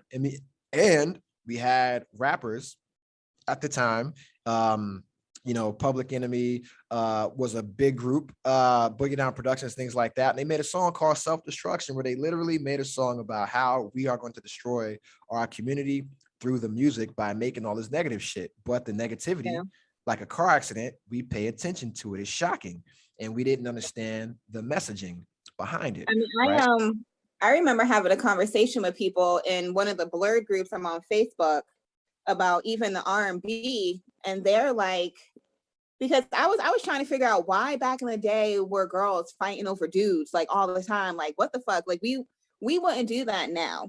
And you go back and listen to music, and you got music, you know, like The Boy Is Mine, you know, with girls fighting over dude that you know he cheating on you, yet you gonna fight that girl, you know. Correct. And like back in the day, that's all the music was like, was I know you're doing me wrong, but I'm gonna stick by you. And so growing up, that's what Mary we J. had. Blige. Mary J. Blige, her whole career. And you see how her marriage reflected the music, you know. And that's what our relationships, you know, middle school, high school, college, you know, we wanted the boy who, if he didn't treat us wrong, did he love us? Yeah. You know, and then you wanted the boy that everybody else wanted instead of the person that wanted you. Exactly. Yep. Yeah. So I guess, that does answer the question. Social media has, you see it, you want it, you know. I feel like I'm quoting Ariana Grande right here. And you see how her shit went. Yeah. Shout out to Ariana Grande. But it looks good, so you want to try it basically. And then you get mad when it goes the same way, even though you wanted it to be different. Yeah. You know. And I mean that's something that, you know, we struggle with as a community. You know, and I get killed for it all the time because I know I'm not an angel. Like I came up in a certain era where we behaved a certain way. And when I was educated to why I was wrong, I'm like, yo, shit was wrong. You know, because I came up under the whole era where you could just go up, grab a girl, start talking to her. You could go up and start dancing with her, regardless whether she wanted it or not. Like you would just catcall a woman coming out of a club or walking down the street, shit like that, right? And then when you sit down and you talk to some women and they're like, hey, that's harassment. Here's why. And you're like, would you want somebody to do that to your sister? And you're like, fuck no. Well, it's obviously wrong then, right? And then it hits you. But that was before we had this dissemination of information and the ability to see what right is and what wrong is, and to hear it from, you know, you guys immediately, right? And I think that men, you know, we've been slapped around for a couple years with the whole Me Too movement and, you know, all of this shit where, you know, the pendulum swung away from just us being completely toxic to us being fucking paranoid to even talk to a woman, right? But and we're being held accountable, right? Women want men to be held accountable, men want to hold other men accountable, things like that. And there's like a clear divide where you see men are holding other men accountable and not fucking with dudes that are pieces of shit. You know what I'm saying? And it's you can see it. And that's good. You see like this whole rise in black fatherhood and black masculinity where it's not being toxic, where heterosexual men are standing up for fucking gay men, things of that nature. Men are protecting women. But then you have on the female side, and women are going to try to kill me, but they're not holding each other accountable. In what way? Because, I mean, because it shouldn't take me, right? I am not the one to correct Lizzo's behavior. Right. I'm not the one I'm not the one to correct another woman's behavior. The same way it's not my place to police a woman's body. It's not my place to police a woman's conduct. That should be a contract between men and women, between a community, to what is appropriate and what is inappropriate, right? Because in the time I try to do it, it's the patriarchy. You know what I'm saying? It's sexism, it's misogyny. I hate black women, right? But the elder, you know, I hate that that's become a go-to. Like, you must hate women if you if you say that. Instead, when you're just trying to state, you know, you probably shouldn't do that. It becomes, oh, you hate women, you hate black women because you're saying that. And it's like, no, I don't. I actually love you, and that's why I'm trying to help you. Yeah, if I didn't care, I would allow the shit to continue like it did in previous generations. And that's part of the thing is like where the women, like where the moms, right? The moms should be the ones correcting this shit. Yeah. You know what I'm saying? Like the women that are, you know, 35, 40 plus, they should be the ones saying, hey, this is the shit that we went through. So you didn't have to fucking demean yourself or lower yourself like that. So please stop doing it because it fucking hurts the progress that we've made as a people. You know what I'm saying? Like if women want to be protected, they don't want men to look at them as objects, right? Well, then stop putting a price on your punani. You know what I'm saying? Stop trying to encourage men telling men that the only way they can get you is through materialism. You know what I'm saying? Because for me as a man, I'm gonna be completely honest. I don't respect women that say that kind of shit or do that. Yeah, like you lose all respect from me.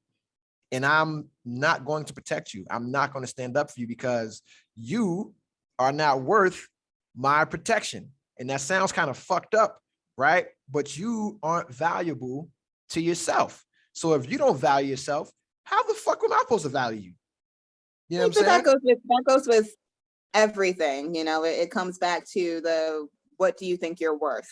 And if you think you're worth only materialistic things, then that's how people are going to treat you because that's the energy that you're putting out. Exactly. And men the same way, right? Because we have men that, you know, they'll be like, oh, you know, today's women ain't shit. No, today's women are fine. You ain't shit. And you attract ain't shit women because you don't have anything to offer besides a paycheck, penis, and problems. The 3 Ps. You know what I'm saying? And once you take that away, what do you have to offer a woman? Nothing. And so that's why you attract women that don't know their worth and they want those 3 things. And it's like, no, it ain't a problem with women. It's a problem with your motherfucking ass. You don't have shit to offer them. How can you help them grow? How can you comfort them? How can you make them want to make a home? You know what I'm saying? What kind of stability can you provide to them besides financial stability? Because that's not the stability that they're talking about. It's not financial stability, it's stability in a relationship. You know what I'm saying? And then the problem is that a lot of us grew up and didn't see those kind of stable households. So we don't know what it looks like. You know what I'm saying? We don't know what it looks like. And then we also don't communicate with people outside of our culture about what a healthy relationship looks like. You know what I'm saying? Yeah. And we don't have a fucking clue because if you look at other groups, right? Asian, Hispanic, white, things of that nature, they don't have the same infighting that we do. And they don't make it a fucking catchphrase or a slogan or a marketing plan. And that's my fucking beef with that shit.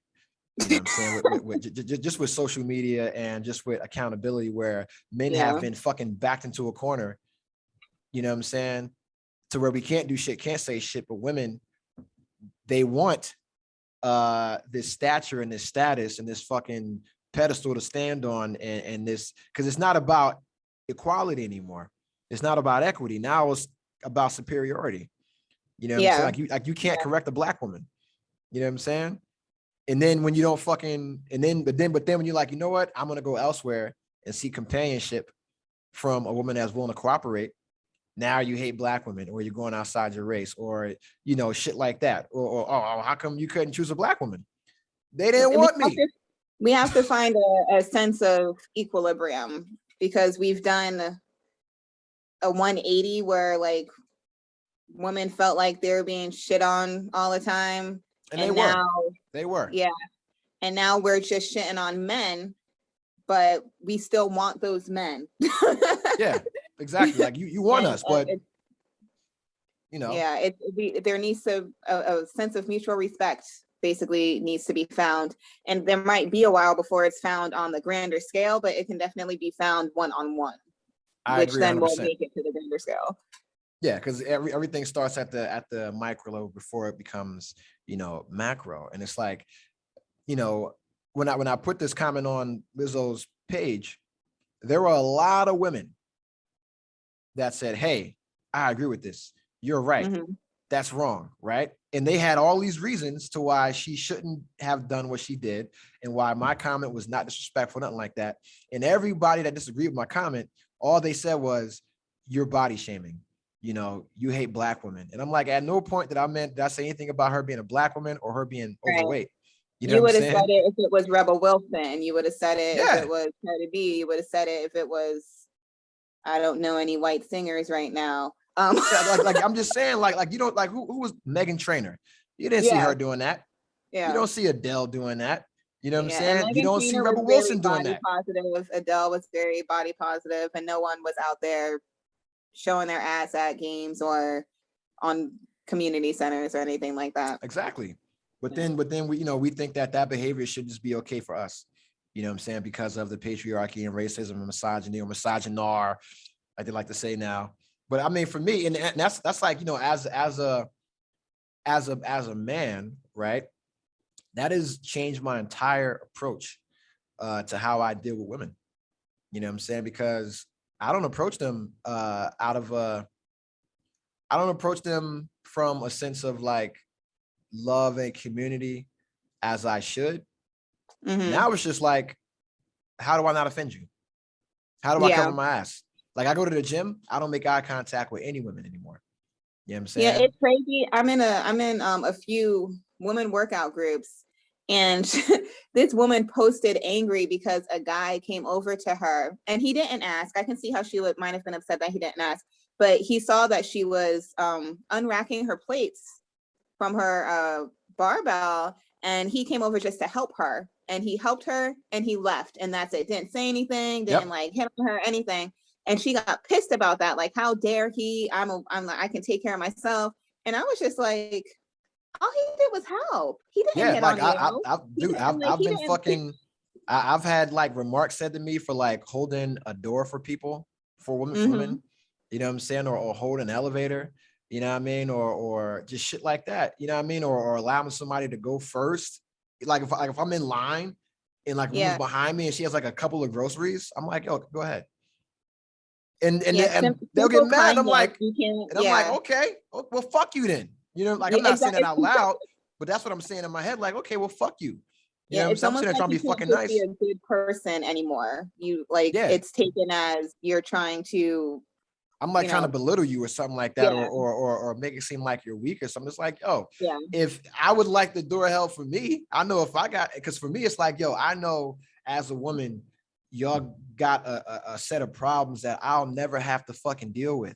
I'll never have to deal with 1,000 men a day, you know, trying to hit on me.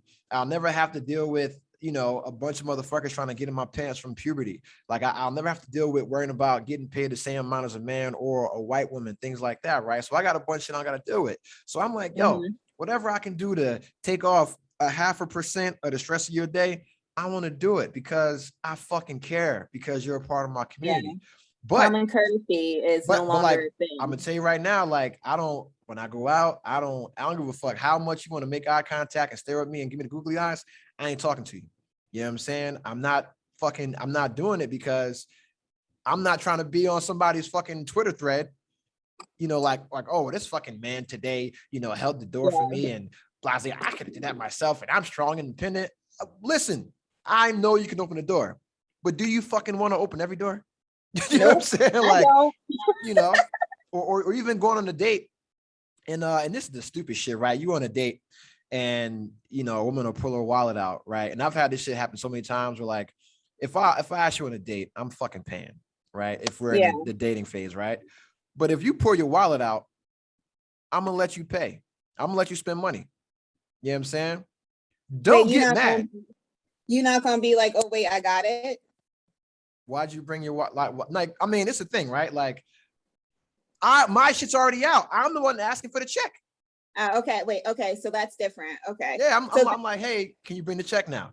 So I'm asking for the fucking check, right? So you don't need to look at the check. You don't need to touch it. And if you pull your wallet out, I'm gonna let you do what you want to do. Ain't no bluffing around here.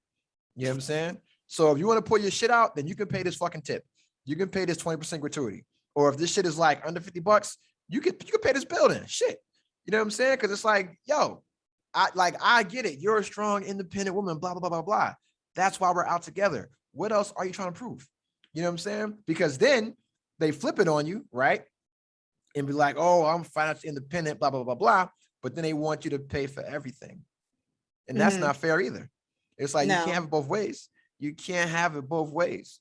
You know what I'm saying? And that's that's just what, I've seen them in my time out here, dating since I'm 30. It's like they want the traditional gender roles, but they don't perform the traditional gender role.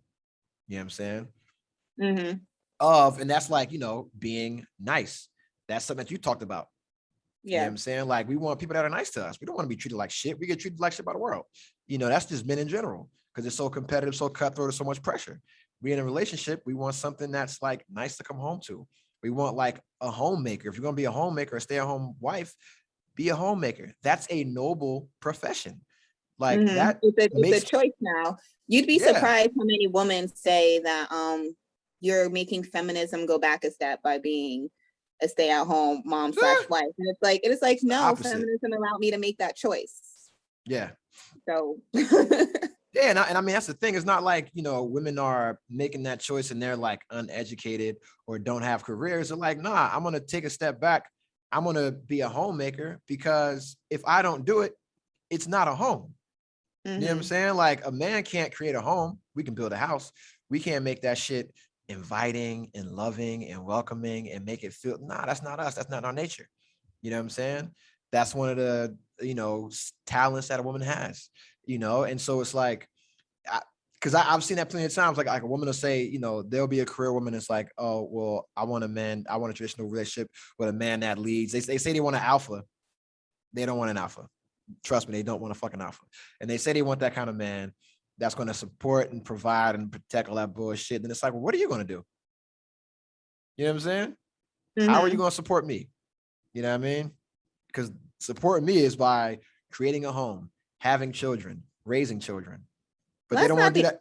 Support. Like, what if that's not your goals? What if the way that, the man wants to be supported is with a partner that's just as strong as he is in the workforce? Agreed. Right. And so with that, it's like, okay, well, why should the man be the only person that pays the bills? Well, you know what I'm saying? I.e. mortgage and bills and car payments, things like that, because that's another issue. When you have two people that are double income with no kids, the man is still expected to provide all the fucking financial support in that relationship. And it's like, well, is that fair? Who's expecting that? Hey, listen, you can go pose that question on social media right now, and I bet you'll get some fantastically fucking stupid responses.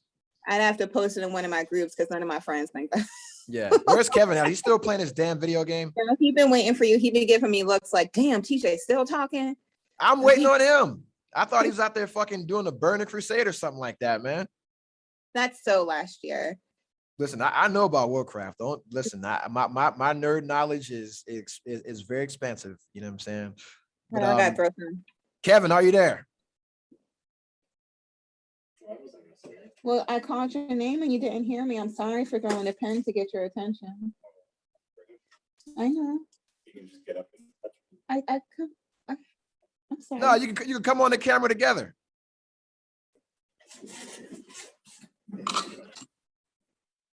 Kevin, are you there? I am. FBI, open up! I like the sound bites, doesn't He it? does like his sound bites. Are you there? Mic check 1 2 1 2. Say something to the microphone, brother. Disappearing in the background. You should be able to hear me. I can hear you. Speak. Get a little closer to the microphone, or wherever Yanni's sitting. That's where you need to be. I'm here. He just needs to talk louder. Yeah. Yes, you use Talking your like I'm instructive in voice. college. Use your instructive voice. You know what I'm saying? Project. All right. So you can hear me. I can hear you. Okay. So I have a question for you. When I sent you that letter, that email a long time ago on a fucking social networking platform far, far away called MySpace, why did you not respond to me?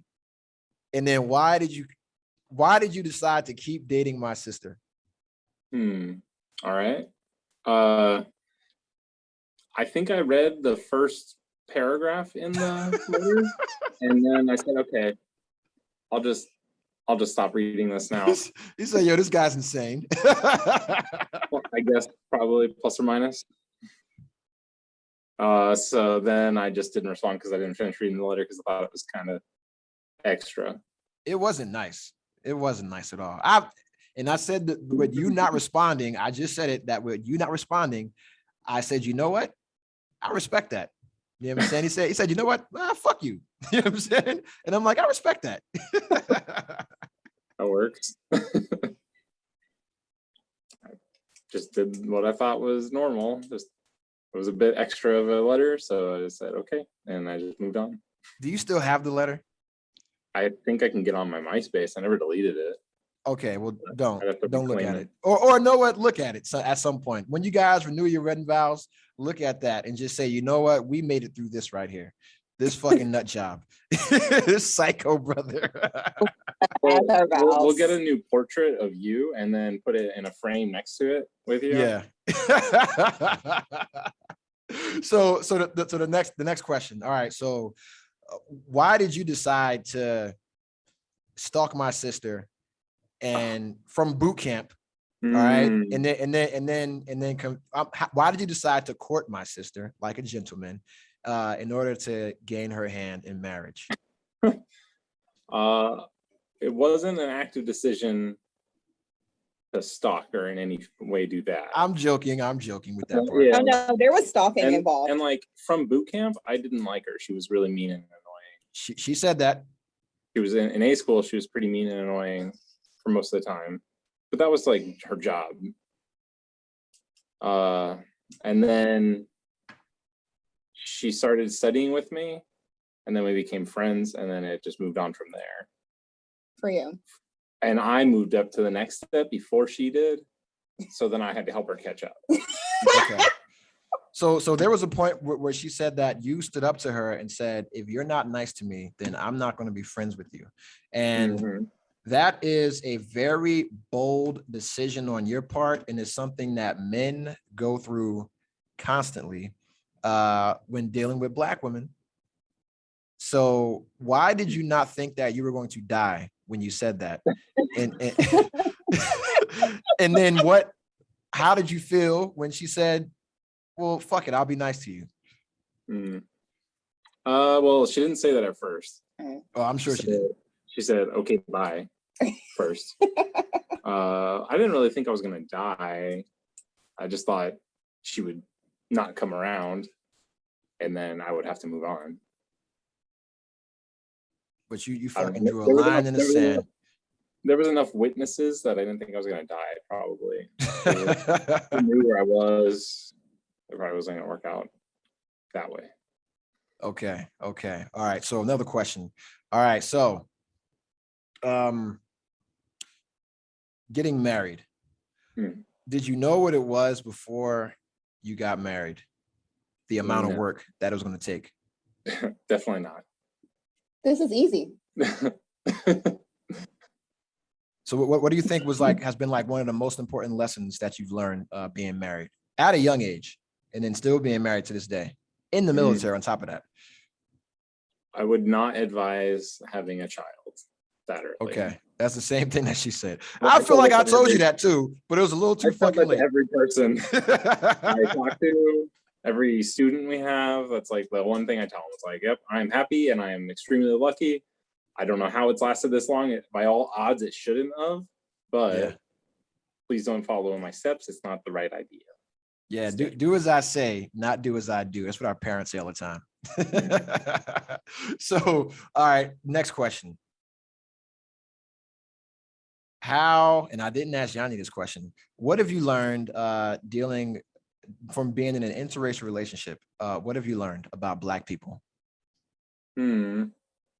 I've learned that even if I thought I was in the right mindset, I guess, that I still had a long way to go to feel comfortable and to get to know people better. Mm-hmm. I think even if I never thought of myself as somebody with a lot of prejudice, I find times that I feel things that I have to talk to myself and figure out why I'm feeling a certain way, recognize it's wrong, and correct it. Like when I take Kennedy to a Black barber. I mean, they just talk to me more than I'm used to, so.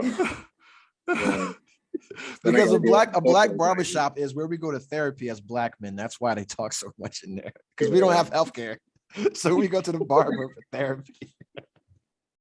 Yeah. All right, so question. Were you disappointed when you realized that my sister couldn't dance as a Black person? I don't think that's true. I'm a wonderful dancer. I mean, I'm not talking about hey, listen, I'm not talking about the fucking the Cupid shuffle or line dancing like they do down in Goose Creek. You know what I'm saying? Fucking that shit. my frame of reference for dancing is pretty low, so she's excelling for my bar, but I think she dances well.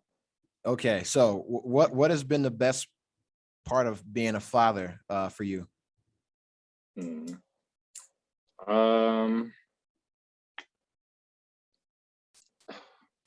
I guess just seeing him develop his own interests in things. Because like he follows all the things that I show him, but he's just developed his own real interest in things well beyond where I ever cared about certain things. So how do you feel knowing that your son is going to get way more girls than you did as a kid?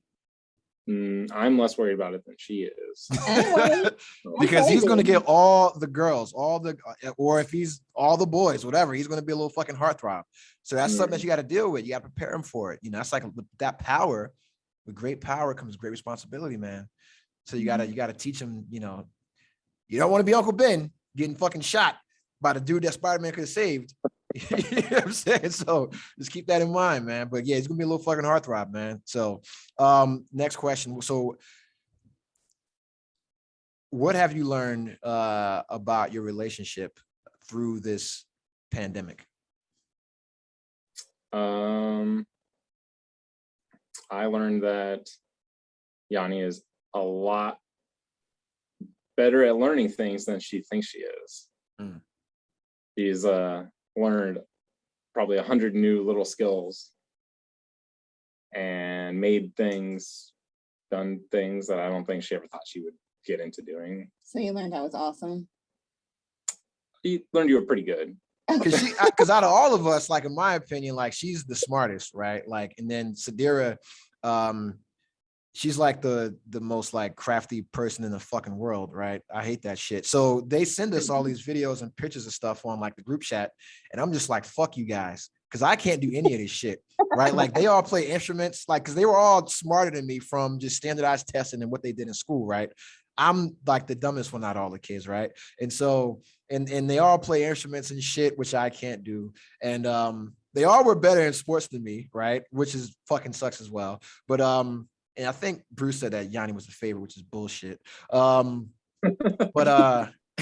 yeah, but I see them like doing all this crafty stuff and making stuff and like we're like where do you like when you come home from work and you see like a new fucking table stained with all this crazy shit on it, like do you feel inadequate as a man because your greatest accomplishment is maxing out a character on fucking World of Warcraft, or does that not bother you at all? No, because I've taught her a lot of the skills that she needs to get it done on some of those projects. You taught me nothing. Or do some of the parts. You taught me nothing. I am very happy that she does those things and I'm not being relied on to do them. That's his big thing. He's happy that I can do it and I don't need him. Yeah, because that's super impressive, man. I'm like, yo, I wish I knew this math shit, man. I can't do it. You know, I probably cut my finger off fucking around like a bandsaw or something like that, man. That's why I focus on music and podcasting, because anything else is too dangerous. It was way too fucking dangerous. But last question.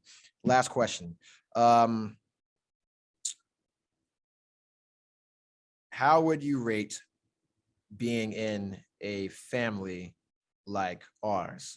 Because I feel that sometimes we can be a little invasive. I know I can be. Obviously, I'm fucking interviewing a podcast where I don't get your consent, right? But I feel that sometimes we can be a little invasive or a little involved. You know what I'm saying? But it comes from a place of love. And a lot of times people aren't used to that kind of involvement from their spouse's family. So do like your friends have that same level of involvement from their spouse's family? And then what's your overall impression? And if there's something that we can do as a family to improve, feel free to, put it in the suggestion box. But no, seriously, like, so what would you rate your overall experience being a member of this family? I guess if I had to give it a number, like a 8 or a 9 out of 10. What do you mean an 8? That's how I thought you were gonna say. I don't know. My family, we're like super independent of each other most of the time. By independent, he means they don't talk. Sometimes. This is Kevin's time now. He's reclaiming his time. Like we talk when we're gonna get together. We talk when we have things going on, but like there's not that much. We just talk about. I don't just sit and talk. Yeah, because we do that. Like we just get on the group chat on the messenger and just video chat and do shit. Or they'll fucking wake you up at 8 a.m. and sing happy birthday to you when you got a hangover. Yeah, I know. Oh, he's gotten a happy birthday. Yeah. It's like having 2 totally different families for me, so I like it. The invasiveness or whatever doesn't bother me. Okay. It's just different. And then the last question. What's All the right. last question? The last question.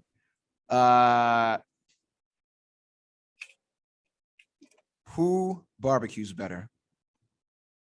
I do. Black people or white people? Because Because I'm gonna tell you before you answer, I think white people barbecue better. So do you mean barbecue like the meat alone, or barbecue like the whole event of a barbecue? The entire experience, and because white people have way more activities. You know what I'm That's saying? how we barbecue. They got because of Kevin. You know what I'm saying? They got cornhole. They got No, badminton. that's all me. All black folks do is just have loud ass fucking music and no fucking cutlery. So, I've never been to a black barbecue outside of barbecues that I've done, and I've only I do all of the activities and the badminton and the cornhole. Kevin, and stay away from black barbecues.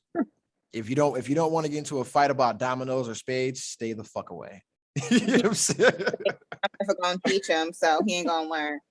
Wait, you play spades or you don't play spades? Oh, he don't play spades. I will. Who gonna teach you? Yeah, she refuses to try to teach me. You 30 Man, years old. most of the nukes that I've met, they've played spades. You know what I'm saying? So I'm pretty sure you can find some of your, fellow coworkers or shipmates, whatever the hell you guys call each other. They know how to play spades and dominoes. I learned how to play spades good from a white nuke. You know what I'm saying? So that's who taught me. Like the black folks I learned from, they weren't about the actual strategy. You know what I'm saying? It was just about who had the most spades and cutting spades and not how the game is actually supposed to be played. You know what I'm saying? So Yeah. And me and him, we were great partners. We kill everybody. Remember? Yep. They used to get mad. They used to get, Mhm. you know what I'm saying? But that is all the questions that I have for you. Would you like to ask me a question? Why does the podcast have to be 3 hours? It doesn't. But when you're having a great conversation, that's just what happens, man. You don't want to stop somebody in the flow of talking, or because for me, like the conversation ain't about me. It's about your story, right? So if I'm asking you some open-ended questions and you guys are just giving me that good information, give me a good, I'm not going to stop you. You know what I'm saying? Airtime is free, you know, and I don't pay for bandwidth or space. Everything's in the cloud. You know what I'm saying? So once it's published, it's published. That's why. But no, All no, hell no. If I was getting paid for this shit, then the podcast would be a lot shorter.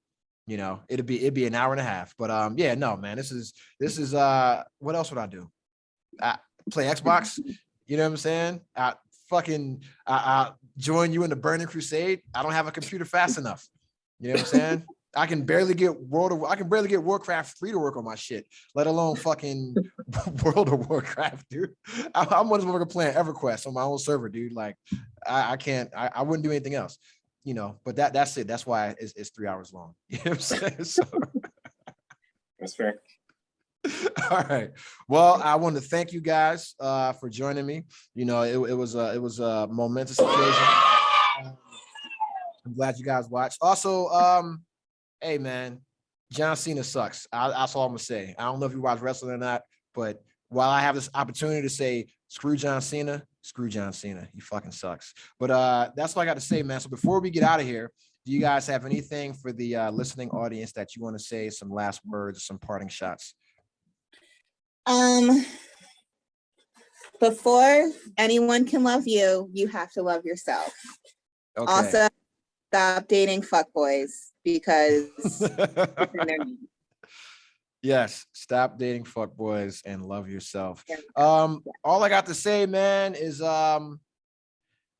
everybody love everybody, in the words of Jackie Moon. And fuck being woke, should have never been sleep.